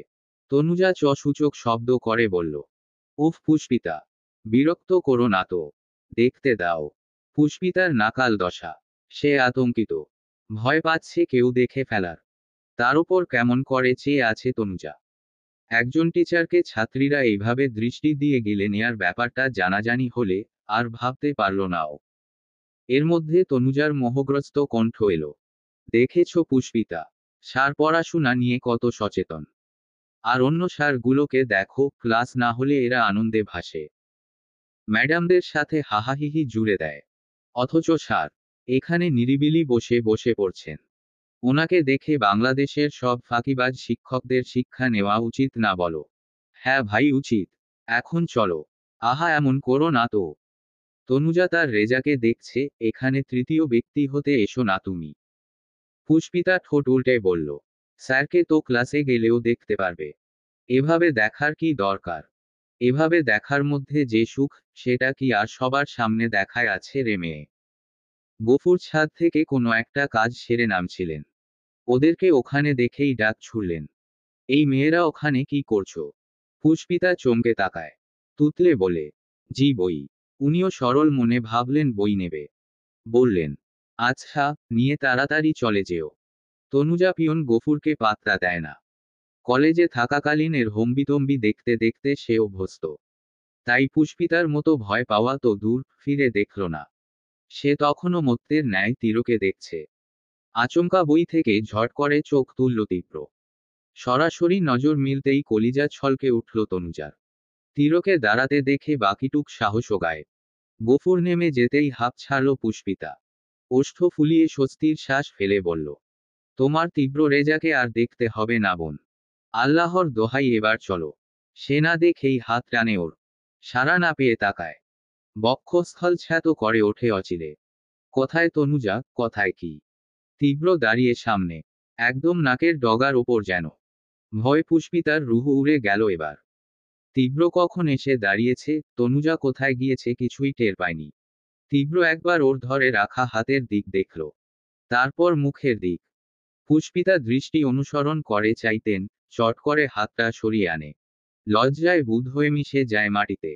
ইস, শেষে কি না স্যারের হাত ধরে টেনেছে। পুষ্পিতা কুণ্ঠায় হাঁসফাঁস করে চোখ নামিয়ে নেয়। কাপা কণ্ঠে বলে, সশরী স্যার। তীরর কপালে ভাঁজ। ছোট করে সুধাল, কি নাম? পুষ্পিতার চোরা নয়ন তখন আশেপাশে। এই তনুজা ওকে বিপদে ফেলে কোথায় পালিয়েছে? তীব্র ধৈর্যহীন পুরু কণ্ঠে বলল, নাম জিজ্ঞেস করেছি। ওঢুক বিলে তাকালো। পুষ্পিতা। তীব্র এক ভ্রু বাকাল। পুষ্পিতা, এটা আবার কেমন নাম? মানে কি নামের? পুষ্পিতা চোখ ঘুরিয়ে ভেবে বলল, মনে হয় ফুল। মনে হয়, কেন? নিজের নামের মানে নিজে জানো না? কে রেখেছে? পুষ্পিতা আদল সংকীর্ণ করে বলল, নানু। বেঁচে আছেন। পুষ্পিতা নিচের দিক চোখ রেখে দুপাশে মাথা নাড়ল। তীব্র আদেশের মতন বলল, পরের বার নামের মানে শুনে আমাকে এসে জানাবে। মনে থাকবে। পুষ্পিতা বাধ্যের ন্যায় ঘাড় কাত করল একপাশে। ক্লাসে যাও। নির্দেশ মেনে দুরু দুরু বুকে ঘুরে হাঁটা ধরল পুষ্পিতা। এপাশ ফিরে এতক্ষণে রুদ্ধ হওয়া দমটুকু ছাড়ল যেন। একেবারে উড়ে যাওয়ার মতন করে ত্রস্ত কদমে সিঁড়ি ভেঙে নেমে গেল নিচে। তীব্র বুকে হাত গুজে দেয়ালে হেলান দিয়ে দাঁড়ায়। নিঃশব্দে হাসে। যে হাত পুষ্পিতা ধরেছিল সেদিকে একবার চোখ বুলিয়ে বলে, আজকে তুমি হাত ধরে ছেড়ে দিলেও যেদিন আমি ধরব সেদিন কোনো ছাড়াছাড়ি নেই। সালমা বেগম কদিন যাবত অসুস্থ। আগের চেয়েও শরীরটা কাহিল হয়েছে। শুকনো কাশি, গভীর রাতে গা কাঁপানো জ্বর, কোমরের ব্যথাতে নাজেহাল দশা। মাঝে মধ্যে বিছানা রেখে ওঠাও দুষ্কর হয়ে যায়, রাহাতের খেয়াল রাখা হয় না। ছেলেটা প্রায়ই রাতে না খেয়ে ঘুমায়। এক সময় তার চকচক করে রাখা ঘরটা আজ এলোমেলো পড়ে থাকে। শরীরে কুলোলে রান্নাটা করতে পারেন, আর না কুলোলে তাও না। তখন রান্না বসাতে হয় খোরশেদুলকে। বাড়িতে তারা তিনজন। রাহাত বাচ্চা মানুষ, ও তো আর পারবে না। গোছালো সংসার আচমকা এরূপ অবিন্যস্ত হওয়ায় খোরশেদুল ভালো বিপাকে পড়েছেন। সারাদিন অফিসে খাটুনির পর বাসায় ফিরে কুটো নেড়ে দুটো করার ইচ্ছে হয় কার। মন মেজাজ শরীর কিচ্ছু সায় দেয় না তখন। খোরশেদুল তাওয়ায় মাছ ভাজছিলেন। অফিস থেকে ফিরে এখনো হাত মুখ ধুতে পারেননি। কোনো রকম জামাকাপড় ছেড়েই কাজে লেগেছেন। ছোট ছেলেটা খিদেও মুখ শুকনো করে বসে আছে। ঘর থেকে ভেসে আসছে সালমার রুগ্ন গলায় কাশির ভাঙা শব্দ। এই প্রথম, জীবনে এই প্রথম খোরশেদুলের মনে পড়ল পুষ্পিতাকে। প্রখরভাবে উপলব্ধি করলেন, এখন হয়তো মেয়েটা থাকলে সবকিছু সহজ হতো আরো। অন্তত বাসায় ফিরে এমন কষ্ট করতে হতো না। কিছুক্ষণ থমকে থাকার মতন ভাবলেন তিনি। মাছগুলো নামিয়ে রেখে চুলা বন্ধ করে চলে এলেন ঘরে। সালমা বিছানায় শুয়ে, দেহ ঘোরানো দেয়ালের দিকে। খোরশেদুল গলা খাকারি দিলে ফিরে চাইলেন। চোখ মুখে কিছু বলতে চাওয়ার প্রবণতা। শুধলেন, কিছু বলবে? হ্যাঁ মানে ওই। সালমা আস্তে ধীরে উঠে বসতে নেন। এর মধ্যে মাথা চক্কর কেটে ওঠে। সহসা শক্ত করে খাটের পা আঁকড়ে ধরলেন হাতে। খোরশেদুল এগোতে গেলে হাত উঁচু করে মানা করলেন। ভদ্রলোক থামলেন সেথায়। তবে ইতস্ততা নিয়ে পাশে বসলেন। আজকাল সালমার সঙ্গে কথা বলতে এলে কেমন গুলিয়ে আসে সব। শব্দবাক্যের হদিস পাওয়া যায় না। পুষ্পিতা যাওয়ার পর থেকে দুজনের সম্পর্কের মধ্যে কেমন ঠান্ডা নিষ্প্রভতা ভিড়েছে। সালমার নির্জীব আচরণগুলো মস্তকে বিভ্রম ধরিয়ে দেয়। রাগারাগি করা, রেগে কথা বন্ধ করে দেওয়া, গাল ফোলানো পূর্বের সালমা, এই চুপচাপ সালমা থেকে অধিক সহজ যেন। কি বলবে? প্রশ্নটায় ধ্যান ভাঙল খোরশেদুলের। জিভে ঠোঁট ভেজালেন প্রথমে। রয় সয় বললেন, ভাবছিলাম পুষ্পিতার একটা খোঁজখবর নেওয়া উচিত। কোথায় আছে না আছে। অন্তত থানায় একটা জিডি করলে কেমন হয়। সালমার বিরস নেত্রযুগল চকিতে তাকালো। কণ্ঠে অবিশ্বাস। তুমি বলছো এ কথা? খোরশেদুল চাউনি দেখে অস্বস্তিতে পড়লেন। অপ্রতিভ স্বর সাবলীল রাখার প্রয়াস করে বললেন, হ্যাঁ। আসলে হঠাৎ মনে হলো ও এতদিনে বাড়িতে ছিল, আমাদের কাছেই ছোট থেকে বড় হয়েছে। তাছাড়া তুমিও ওকে ছাড়া থাকতে পারছো না। তাই ভেবে দেখলাম যে একটা বিবেকবোধ থেকে হলেও আমার উচিত ওর ব্যাপারে খোঁজ নেওয়া আর কি। সালমা কিছুক্ষণ একভাবে তাকিয়ে রইলেন। অচিরে চাপা দীর্ঘশ্বাস ফেলে বললেন, আজকে 2 মাস মেয়েটা নেই। আমি কাঁদছি, রাহাত কাঁদছে, তখন একবারও এসব ভাবলে না। সব সময় সেই ছোট্টটি থেকে ওকে যা নয় তাই বলে অপমান করেছ। সেদিন তো সবার সাথে গলা মিলিয়ে চরিত্র নিয়ে বললে। সেই মানুষের আজ হঠাৎ এত দরদ কেন? বারবার পুরনো কথা টেনো না। আমি তো তোমাদের জন্যই বললাম। সালমা মুচকি হেসে বললেন, খোরশেদ, আর যাই হোক পুষ্পিতার ব্যাপার নিয়ে আমাদের জন্য তোমাকে ভাবতে হবে না। মেয়েটা যেখানেই থাকুক অন্তত এখান থেকে ভালো আছে হয়তো। হয়তো যেখানে থাকছে সেখানে কেউ ওর সাথে কুকুরের মতন ব্যবহার করছে না। এমন হলে আমি চাইব না ও এখানে আসুক। যেখানে দুবেলা খাবারের খোটা খেয়ে বাঁচতে হয়, সেখানে একটা পশুও থাকে না। পুষ্পিতা তো রক্তে মাংসে গড়া মানুষ ছিল। খোরশেদুল রেগে দাঁড়িয়ে গেলেন। তুমি অহেতুক কথা বলো সালমা। আমি নিতান্ত দায়িত্ববোধ থেকে বলেছি যা বলার। তুমি রাজি থাকলে করব, না হলে না। এর মাঝে এত বাড়তি কথার তো প্রয়োজন নেই। সেই তো, বউ অসুস্থ, পেটের দায়, অফিস থেকে ফিরে রান্না করতে হচ্ছে। খুব পরিশ্রমের কাজ। এজন্যই হঠাৎ দায়িত্ববোধটা জেগে উঠল, তাই না? মুখের উপর জবাবটায় খোরশেদুলের বাক্য স্তব্ধ। তালা ঝুলে গেল ঠোঁটে। আর একটা উত্তরও দিলেন না তিনি। ওদিকে বাইরে থেকে বাবা মায়ের সমস্ত কথাবার্তা শুনে ফেলেছে রাহাত। ভেতরে ঢুকতে নিয়েও ঢুকল না, চলে গেল বসার ঘরে। সেই বারান্দায় গিয়ে দাঁড়ালো, যেখান থেকে তীব্র হাত নেড়ে ডেকেছিল ওকে। বলেছিল কয়েকদিনের মধ্যেই ছোটপুকে খুঁজে এনে দেবে, জানাবে সে কোথায়। অথচ আজ কতগুলো দিন তিরোর দেখা নেই। স্কুল যাতায়াতের সময় রাহাতের হন্যে চোখে খুঁজে বেড়ায় ওকে। করিম শাহের দোকানের ওই বেঞ্চিগুলোতে আর্ত নজর ঘুরে ফিরে যায়, কিন্তু তিরোকে দেখা যায় না। ওর বন্ধুরা থাকে শুধু। রাহাতের আকাশ ভেঙে কান্না পেল। খুদে মনের আশপাশে ভর্তি হলো বিষণ্ণতায়। শুধু রাস্তার দিক চেয়ে বিড়বিড় করল, কোথায় গেলে ছোটপু? আর আপনিই বা কথা দিয়ে কোথায় গেলেন ভাইয়া? মিথিলা তাজ্জব বনে পলাশের দিক চেয়ে। মেয়েটা তখনও ওর বুকে। ছাড়াছাড়ির নাম নেই। স্ত্রীর কাছে তা নিশ্চয়ই বড় কটু দৃশ্য। পলাশ, এই মেয়েকে? আর তোমাকে এভাবে জড়িয়ে ধরেছে কেন? এতক্ষণে সরে এলো দুজন। জেনি ভ্রু কুঁচকে শুধাল, ফালাস, who is this lady? Mithila. আর মিথিলাকে বলল, ও আমার বন্ধু জেনি। এই অ্যাপার্টমেন্টেই থাকে।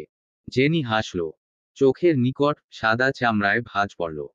Nice to meeting you Mithila. Mithila তবদা খেয়ে গেল। নিজের নামের উচ্চারণ শুনে মেজাজ তিরিক্ষ আকারে বেঁকে গেছে। চোখ দুটো ঘুরছে বারবার পলাশের হাতের ওপর, যেটা প্রতাপ নিয়ে বসে আছে জেনির কাঁধে। সৌজন্যবোধেও উত্তর দিল না মিথিলা। ত্রস্ত পলাশের হাতটা ছিটকে ফেলার মতো সরিয়ে নিল জেনির কাঁধ থেকে। তারপর খপ করে কবজি চেপে হাঁটা ধরল সামনে। ঘটনায় ভড়কে গেল ওরা। পলাশ বলল, আরে কি হলো? মিথিলা ডানে বামে তাকালো না, উত্তরও দিল না। একেবারে ওকে সমেত লিফটে উঠে যায়, তোর আটকানো মাত্রই গোজগোজ করে বলে। একটা মেয়ে তোমাকে এভাবে জড়িয়ে ধরলো, তাও আমার সামনে, আর তুমি কিছু বললে না। কি বলবো? নিরুৎসাহিত পলাশ। কি বলবে মানে? অন্য কেউ তোমায় জড়িয়ে ধরবে কেন? অন্য মেয়ে কথায়? তোমাকে তো বললাম ও আমার বন্ধু। বন্ধু হলেই এমন গায়ে পড়তে হবে? পলাশ মৃদু তেতে বলে। গায়াদের মতন কথা বলবেন মিথিলা। এটা তোমার বাংলাদেশ নয়, কানাডা। এখানে আলাপ করতে গেলেও একজন অন্যজনকে জড়িয়ে ধরে। It so too much common here. Mithila পাল্টা তেতে বলল, ওদের জন্য যত ইচ্ছে কমন হোক, কিন্তু তুমি আমার স্বামী। তোমাকে আমি ছাড়া কেউ ধরবে না। না মানে না। পলাশ ভ্রু গুটিয়ে চেয়ে থাকে। তারপর নিঃশ্বাস ছেড়ে বলে, আচ্ছা বেশ, এসব বাদ দাও এখন। আমার প্রচুর খিদে পেয়েছে। বাসায় গিয়ে কিছু একটা বানিয়ে দিও। মিথিলা আতকে উঠল যেন। বানিয়ে দেব মানে? রান্না করতে হবে? হ্যাঁ। কেন? ও চূড়ান্ত ভাবসাব নিয়ে বলল, রান্না আর আমি রান্না করতে পারি না। কাঁধ উচাল পলাশ। ওকে, সমস্যা নেই। সবাই সব কিছু পারে না তো। তুমি পারো না যখন শিখে নেবে। ইউটিউব দেখে দেখে রাঁধবে। আর শুধু রান্না কেন, সংসারের সব কাজই তো এখন তোমার করতে হবে। মিথিলা হতবাক হয়ে বলল, মানে? আমি কেন করব? তোমার মেইড নেই? ততক্ষণে লিফট 10 তলায় পৌঁছায়। দরজা খুললে পলাশ বলল, বের হও। মিথিলা বাইরে আসে, তবে চটপাট দেখিয়ে বলে, আমি কিন্তু রান্নাবান্না পারবো না পলাশ। তুমি মেইডকে দিয়ে করাও সব। আমার এত সুন্দর নখ আমি। পলাশ দরজার লোক খুলতে খুলতে জানালো, মেইড নেই। কথা থামল ওর। পরপরই উদ্বিগ্ন হয়ে বলল, নেই মানে? এত বড় বাড়ি, আর মেইড রাখনি? পলাশ দরজা খুলে ঘরের ভেতর ঢুকল। তোমাকে আমি বলেছি এটা আমার বাড়ি। মিথিলা পেছনে ঢোকে। ঘরের দিকে তাকানোর সময় নেই তার। দুরু দুরু বুকে উঁচু গলায় সুধাল, নয়। পলাশের মৃদু জবাব, না। আমি এখানে ভাড়া থাকি। যেভাবে ঢাকায় তোমারা ভাড়া থাকো ঠিক অমন। মিথিলা দাঁড়িয়ে গেল। অস্ফুটে সুধাল, মানে? পলাশ ফিরে তাকায় ওর দিকে। নিঃসংকোচে জানায়, মানে, আমার এখানে বাড়িগাড়ি কিছুই নেই মিথিলা। মেইড তো আরো পরের কথা। আমি এখানে একটা ছোটখাটো সফটওয়্যার কোম্পানিতে জব করছি। তাই যে শৌখিন লাইফ লিড করার কথা ভেবে মাতাল হয়ে তুমি কানাডায় এলে, ও সব এখনই ভুলে যাও। গোটা আকাশটা ভেঙে মাথায় পড়ল মিথিলার। আর্তনাদ করে বলল, কি? তার বৃত্তাকার চোখ দুটো দেখে হাসি পায় পলাশের। সারাটা পথ মিথিলার এই প্রতিক্রিয়া ভেবেই মনে মনে হেসেছে। এত অবাক হওয়ার কিছু নেই। কানাডায় বাড়িগাড়ি করা মুখের কথা ভাবছ? মিথিলা ধপ করে কাউচে বসে পড়ল, হাহুতাশ করে বলল। এর মানে তোমার কিছু নেই। বাংলাদেশে তুমি যা, এখানেও তাই। পরপরই জ্বলন্ত চোখে চেয়ে বলল। তুমি আমাকে এসব কিছু বলনি কেন? কেন ঠকালে আমাকে? পলাশ আশ্চর্য হয়ে বলল। ঠকালাম কোথায়? আমি শুধু বলেছি আমি কানাডায় সেটেল। আমি এখানকার নাগরিক। একবারও বলিনি সেখানে আমার রাজপ্রাসাদ আছে, চড়ার জন্য ঘোড়ার গাড়ি আছে। বলেছি, তুমি নিজে থেকে এসব ভেবে নিলে তো আমার কিছু করার নেই। আর শোনো, এতটা পথ জার্নি করে এসে এসব ফ্যাচ ফ্যাচ করার সময় নেই। যাও, হাত মুখ ধুয়ে রান্না বসাও। মিথিলা মুখ ঘুরিয়ে বলল। পারবো না। পারবে না? তো তোমাকে এখানে এনেছি কেন? অবিহ্বল হয়ে বলল। তুমি আমাকে এখানে কাজ করাতে এনেছো। পলাশ বলল। তবে বউ হয়েছ। এতগুলো পয়সা খরচ করে তোমাকে এখানে এনে তো আমি বসিয়ে বসিয়ে খাওয়াতে পারবো না মিথিলা। তার উপর এসেছো জোর করে। থানা পুলিশ, মামলা আরো কত কত থ্রেট দিলে না আমাকে। এবার নাও, তোমাকে কানাডায় আনা হয়েছে। কিন্তু এখানে থাকতে হলে যে আমার কথা অক্ষরে অক্ষরে মানতে হবে। যা বলবো সব শুনতে বাধ্য তুমি। আমি বাইরে থেকে রোজগার করে আনবো, আর তুমি ঘরের সব কাজ করে রাখবে। মেইডটেইড রেখে পয়সা নষ্ট করার মানে আছে?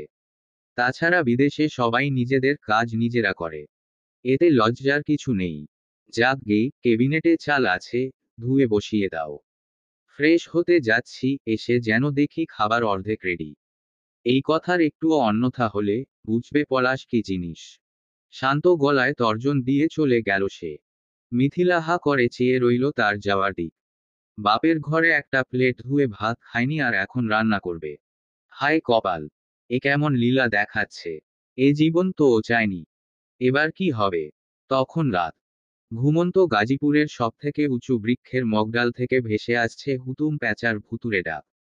অল্প অল্প উত্তাপ গরমের। পুষ্পিতা বিছানা ছাড়ছে। মশারির এক মাথা টানানোর মধ্যেই রুমে এলো নুহা। এসেই বলল। একটা কথা জিজ্ঞেস করব রে পুষ্পিতা। অভ্রু কুচকে চাইল। তোর আবার অনুমতি নিয়ে হয়? বল না, কি বলবি? নুহার মধ্যে ইতস্ততা। সময় নিয়ে বলল। মিথিলা আপুর কি বিয়ের আগে কারো সাথে সম্পর্ক ছিল? কাজে ব্যস্ত হাতটা থেমে গেল পুষ্পিতার। পাল্টায় তার স্বাভাবিক মুখবিবর। মনে পড়ে সেই রাতের ঘটনা। মিথিলার বদলে ওকে তুলে নিয়ে যাওয়া। একটা ছেলের বুক চাপড়ে কাদার শব্দ। এইসব কথা পুষ্পিতা কাউকে বলেনি। নুহাকেও নয়। মিথিলার মিছিমিছি বদনাম হবে ভেবে সবটা চাপা দিয়েছে ভেতরে। তবে আংশিক সত্যি বলেছিল নুহাকে। অন্য কারো বদলে ওকে নিয়ে গিয়েছে। কিন্তু সেই অন্য কেউটা যে মিথিলা, সেসব নয়। সে যেভাবে নাহিদকে ঠকিয়েছে, ও সব শুনলে কে কি ভাববে? শত হলেও তার বোন। একসাথে বড় হয়েছে। ওদের নিয়ে কেউ কিছু বললে পুষ্পিতা মেনে নিতে পারে না। ওকে থম মেরে যেতে দেখে গা ধরে ঝাঁকাল নুহা। কি রে, চুপ হয়ে গেলি কেন? ছিল, জানিস কিছু? পুষ্পিতা নড়ে ওঠে। সত্যিটুকুন সন্তর্পণে গিলে নেয় আমতা আমতা করে বলে। ককি, নোনা তো ছিল না। ওহ, ঘুমাই। ঘুম পেয়েছে অনেক। নুহা বলল। হ্যাঁ ঘুমা। পুষ্পিতা মশারি কোনো রকম টাঙিয়েই শুয়ে পড়ল চটপট। বেশিক্ষণ নুহার সামনে থাকলে ধরা পড়ার আতঙ্কে পালালো একরকম। মেয়েটার কাছে কোনো অলৌকিক শক্তি আছে বোধ হয়। কিভাবে যেন পড়ে ফেলে ওকে। পুষ্পিতা চোখ খিচে মনে মনে বলল। সরি রে নুহা। এই নিয়ে দুবার মিথ্যে বললাম তোকে। মাফ করে দিস। ওদিকে নুহা নিম্নষ্ঠ কামরায় মশগুল হয় চিন্তায়। পুষ্পিতার কথায় সে পুরোপুরি নিশ্চিন্ত হতে পারছে না। কারণ আজ ওই ছেলেটার ওয়ালেটে ও মিথিলার ছবি দেখেছে। এক ঝলক দেখলেও চিনতে ভুল হয়নি। কিন্তু ধরা দেয়নি তাও। প্রথমত বিষয়টা জানতে চেয়েছিল। কারণ মিথিলাকে ও ছোট থেকে দেখেছে। কলেজ পড়াকালীন থেকেই সে সারাক্ষণ ফোনে ফুসুর ফাসুর করত। প্রেম করত নির্ঘাত। কিন্তু সেটা কি এই ছেলের সঙ্গে? এজন্যেই ইচ্ছে করে জিজ্ঞেস করা, গার্লফ্রেন্ড ভেগে গেছে কিনা। কিন্তু ছেলে তো তেমন কিছুই বলল না। আবার ছেলেটিকে প্রথম দিন থেকেই ওর চেনা চেনা লাগছে। কোথাও একটা দেখেছে যেন, রাস্তায় এত লোক দেখে এভাবে কি মনে রাখা যায়। আবার পুষ্পিতার কথানুযায়ী যদি কারো সাথে সম্পর্কই না থাকে, না, আর ভাবা গেল না। নুহার বিচক্ষণতা কোনোভাবেই সাড়া দেয় না আজ। কিন্তু ভাবতে হবে তাও। হাল ছাড়লে তো চলবে না। আরো প্রখরভাবে চিন্তা করতে হবে এ নিয়ে। আচ্ছা, এমনও তো হতে পারে, শুধুমাত্র ছেলেটা পছন্দ করত মিথিলাকে, ও করত না। আদৌ এরকম কিছু, নাকি ঘটনা উল্টো? কার থেকে জানবে এবার? কিভাবে সব হিসেব মেলাবে? আজ শুক্রবার। আয়েশা খাতুনের অফিস বন্ধ। বন্ধ সকল শিক্ষা প্রতিষ্ঠান। নুহাদের এই নতুন বাসাটায় একটাই বারান্দা। তাও উত্তর দিক বরাবর। ওখানে সূর্যের আলো সোজাসুজি পড়ে। পুষ্পিতা দুপুরের গোসল সেরেছে কেবল। মাথায় প্যাঁচানো গামছা খুলে বারান্দায় গিয়ে দাঁড়ালো। পিঠে বসা ভেজা চুল ঝেড়ে গামছা মেলে দিল গ্রিলে বাঁধা রশিতে। তাকে লাগছে মায়ামো, স্নিগ্ধস্নাত বেলিফুলের মতন। ওদের পাশেই উচ্চতায় খাটো একটি লাগোয়া দালান আছে। এক একটি ঘরের জানলা এদিকেই মুখ করে তৈরি। সব সময় থাই গ্লাস টানা থাকে। ভেতরের সব কিছু অস্পষ্ট। আচমকা কোনো এক জায়গা থেকে পুরুষালী কণ্ঠ এলো। টেনে টেনে গান ধরেছে। রূপসী তোমার ভেজা চুল, এই মন কইরাছে আকুল। চমকে উঠল পুষ্পিতা। গায়ের ওড়না ঠিকঠাক করে চকিতে খুঁজল চারদিক। তৎক্ষণাৎ জবাব এলো। এদিক ওদিক কি দেখছো? এই যে আমি। তারপর কতগুলো পুরুষের হাসির শব্দ। পুষ্পিতা ঘাবড়ে গেল। এক মুহূর্ত না দাঁড়িয়ে ছোটার মতন করে ঢুকে গেল ঘরের ভেতর। তক্ষুনি সামনে পড়লেন আয়শা। ওর অপ্রস্তুত ভীত মুখটা দেখে বললেন, কি হয়েছে? পুষ্পিতার আদল সংকীর্ণ। কিছু বলতে নিল, সে সময় সেই একই কণ্ঠ গান ছড়ে। পড়ে না চোখের পলক, কি তোমার রূপের ঝলক। আহা কই গেলেন, এই যে ম্যাডাম। ভয় পেলেন না কি? আরে আমাদের ভয় পাওয়ার কি আছে? আরেকবার এদিকে আসুন না। একটিবার চাঁদ মুখখানার দর্শন দিন দেখি। ফের একাধিক হাসির আওয়াজ। দল বেঁধে মজা নিচ্ছে ওরা। যা বোঝার বুঝে গেলেন আয়শা। হনহন করে বারান্দায় গিয়ে বললেন, এই কে রে? কোন হতচ্ছাড়া বিরক্ত করছিস? ওপাশে কাউকে দেখা গেল না। তবে একজন চিল্লিয়ে বলল, ও চাচি, আপনার মেয়েকে বিবাহ করিতে চাই, রাজি থাকিলে বলুন কবুল। পাশের গুলো সশব্দে হাসে। আনন্দ ধ্বনিতে চিল্লিয়ে ওঠে। নুহা রুমে ছিল। দুরন্ত পায়ে ছুটে এসেই বলল, তোর দাদিকে গিয়ে কবুল বলতে বল হারামজাদা। একেবারে মেরে তক্তা বানিয়ে দেব। থাই গ্লাসটা সরল এবার। কতগুলো মাথা উকি দিতেই আয়শা নুহাকে টেনেছে নিয়ে এলেন। নুহা চেতে টেতে একাকার হয়ে বলল, কথাকার কোন অজাতকুজাত গুলোকে ভাড়া দিয়েছে? পাশের ফ্ল্যাটে ব্যাচেলর, পাশের বিল্ডিংয়ে ব্যাচেলর। অসহ্য। আয়েশা বললেন, আহা এত চেঁচিও না। আমি ওই বাড়ির মালিকের সাথে কথা বলে দেখছি। এগুলো যে এত অসভ্য জানাতে হবে তো। তারপর মুখ শুকনো করে দাঁড়িয়ে থাকা পুষ্পিতাকে বললেন, তুমি আর এ বারান্দায় কিছু শুকোতে যেও না। বারান্দার দরজাটা দিয়ে রেখো সব সময়। দুজনেই কাপড়চোপড় যা শোকাতে হয় ছাদে গিয়ে দিও। ছাদ থেকে তো এদের ঘর দেখা যায় না। পুষ্পিতা এবারেও ঘাড় হেলায় একপাশে। ইদানিং তিরোর মেজাজ খারাপ। অবশ্য মহারাজের মেজাজ ভালো থাকেই বা কখন? শীত হোক বা বর্ষা, হোক সকাল বা বিকেল, তার মাথার আবহাওয়া একটাই। তালু বরাবর সর্বদা মধ্যাহ্নের দগদগে সূর্য ঘুরে বেড়ায়। তবে আজকের ব্যাপার ভিন্ন। গত 3 দিন যাবৎ তার হাবভাবের অবস্থা একটু বেশিই পরুষ। এর কারণ পুষ্পিতা। এই মেয়ে সারাদিন ঘরে খিল দিয়ে বসে থাকে। দোরখোলা তো দূরে থাক, একবার বাইরে উকিও দেয় না। একমাত্র ভার্সিটিতে ছাড়া তার মুখ দর্শন করার উপায় নেই। কলেজে যাওয়ার জন্য বের হয় কখন, সেটাও বুঝতে পারে না তীব্র। 9টা বাজেই তো বের হয়েছিল সেদিন, কিন্তু রাস্তায় পুষ্পিতাকে দেখেনি। এরকম হলে প্ল্যান সাকসেসফুল হতে হতে যে যুগ পেরিয়ে যাবে। তিরোর তপ্ত মেজাজখানা কিছুতেই ঠিক হচ্ছে না। উল্টে গলার কাছটায় খুসখুস করে জানান দিল প্রত্যন্ত সুখে টান বসানোর সময় এসেছে। সিগারেট প্যাকেট পকেটে ভরে ছাদের পথ ধরল। নাহিদ গরুটা একটা ছেলে হয়েও সিগারেটের ধোঁয়ায় খুব খুব করে কাশে। এমন কাশি যেন গলার হাড় ভেঙে বেরিয়ে আসবে বাইরে। তীব্র মহাবিরক্ত অভিব্যক্তি সমেত শূন্য ছাদে গিয়ে দাঁড়ায়। তখন সন্ধে নামার ভাব। চারদিক ঝাপসা অন্ধকারে ছেয়ে। ঠান্ডা ঠান্ডা বাতাসে তীরর জমাট মন ফুরফুরে হয়ে আসে। নিমিষেই দুটো সিগারেট সাবার করে ফেলল। বাতাসে ছাদের দরজা একবার খুলছে, আরেকবার বন্ধ হচ্ছে। তীব্র সময় কাটানো শেষে ফিরতে নেয়। চেপে যাওয়া দরজা যখনই খুলতে যাবে, পূর্বেই ওপাশ থেকে ঠেলে দিল কেউ একজন। অমনি টিনের দর দুম করে ওর কপালে ঠুকে গেল। চূড়ান্ত পর্যায়ের একটা বাড়ি খেয়ে তীব্র কপাল ধরে পিছিয়ে যায়। হকচকায় ভীষণ। পরপরই আগুন জ্বলল মাথায়। মস্তিষ্কের ঘিলু শুদ্ধ টোগবগিয়ে ওঠে। স্বভাব সুলভ বিট্টু মাস্তান সত্তা খুঁড়ে বেরিয়ে এলো। প্রচণ্ড ক্ষেপে বলল, শালা, গলা টিপে মেয়ে। সামনে দেখতেই বাকি কথা রুদ্ধ, স্থগিত। পুষ্পিতা ভয় এইটুকুন হয়ে তাকিয়ে। তীব্র থামল। কপাল থেকে হাত নামিয়ে আরো ভালো করে তাকালো। সত্যিই কি কাঙ্ক্ষিত মুখখানা চোখের সামনে ওর। পুষ্পিতা তক্ষুনি বড় মায়া করে সুতাল। লেগেছে স্যার? ব্যথা পেয়েছেন? তীব্র এতক্ষণে বুঝল, এটা সত্যিই সেই, যার জন্য তার তবিৎ 480 ডিগ্রিতে ঘুরছিল। কিন্তু এ মেয়ে গুহা রেখে বের হলো কি করে?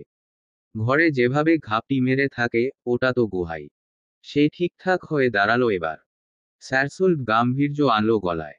ইচ্ছে করে ব্যথা দিলে, ব্যথা পাব না। পুষ্পিতা উদ্বেগ নিয়ে বলল, এ বাবা, না না। আমি একদমই দেখিনি, বিশ্বাস করুন।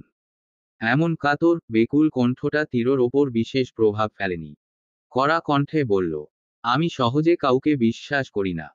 এরকম মেয়েদের তো একদমই না। পুষ্পিতা বুঝতে না পেরে বলল, জি, কিরকম মেয়ে? তীব্র ধমকের সুরে বলল, সেটা তোমাকে বলতে হবে। পুষ্পিতা চুপসে যায়। বক্ষ চিরে হতাশা আসে সুপ্ত আকারে। ছোট্ট জীবনটা ওর গত হলো মানুষের ধমক খেয়ে খেয়ে। সে অপরাধীর ন্যায় মাথা নোয়াল। চুপচাপ সরে এলো তীরর সামনে থেকে। ছাদে মেলে দেওয়া ওদের জামাকাপড় গুলো হাতে তুলে পিলপিলে কদমে নিচে নামতে গেল যেই, অমনি হাওয়ার বেগে এসে পথ আগলায় তীব্র। হুটহাট বিষয়ে কিছু চমকাল মেয়েটা। চাইল গোলাকার চোখে। তীব্র মোটা ভ্রু কুঁচকে বলল, আমি ব্যথা পেয়েছি দেখেছ? পুষ্পিতা ছোট কণ্ঠে বলল, জজি। সরি বলেছ তুমি? জি। বলেছি তো মাত্র। আমি একসেপ্ট করেছি। পুষ্পিতা চোখ নামিয়ে বলল, জি না। তীব্র বলল, তাহলে চলে যাচ্ছিলে কেন? যতক্ষণ না আমি সরি একসেপ্ট করছি, তোমার উচিত এখানেই দাঁড়িয়ে থাকা। পুষ্পিতা তাজ্জব চোখে চায়। এগুলো কেমন কথা? কিছু বলতে মন চাইলেও গরম বাক্য নরম ঠোঁটের ডগায় এলো না। কোমল কণ্ঠে বলল, আমি আপনাকে দেখিনি। দেখলে এভাবে দরজা খুলতাম না। তীব্র অলিক আশায় চেয়েছিল এতক্ষণ। এত কিছুর পরেও পুষ্পিতার একইরকম নম্র আওয়াজ নিরাশ করল ওকে। ব্যর্থ, মুগ্ধ চোখ গেথে রইল মসৃণ ওই আদলখানির ওপর। মনে মনে বলল, একটু রেগেও কথা বলতে পারো না ভীতু মেয়ে? রাগলে তোমায় কেমন লাগে? আমার মতো বাজে, নাকি বুকে ছুরি বসানোর মতো সুন্দর? চলবে। গল্প, সে আমার সন্ধ্যা প্রদীপ। কলমে নুসরাত সুলতানা সেজুতি। চতুর্থ পর্ব।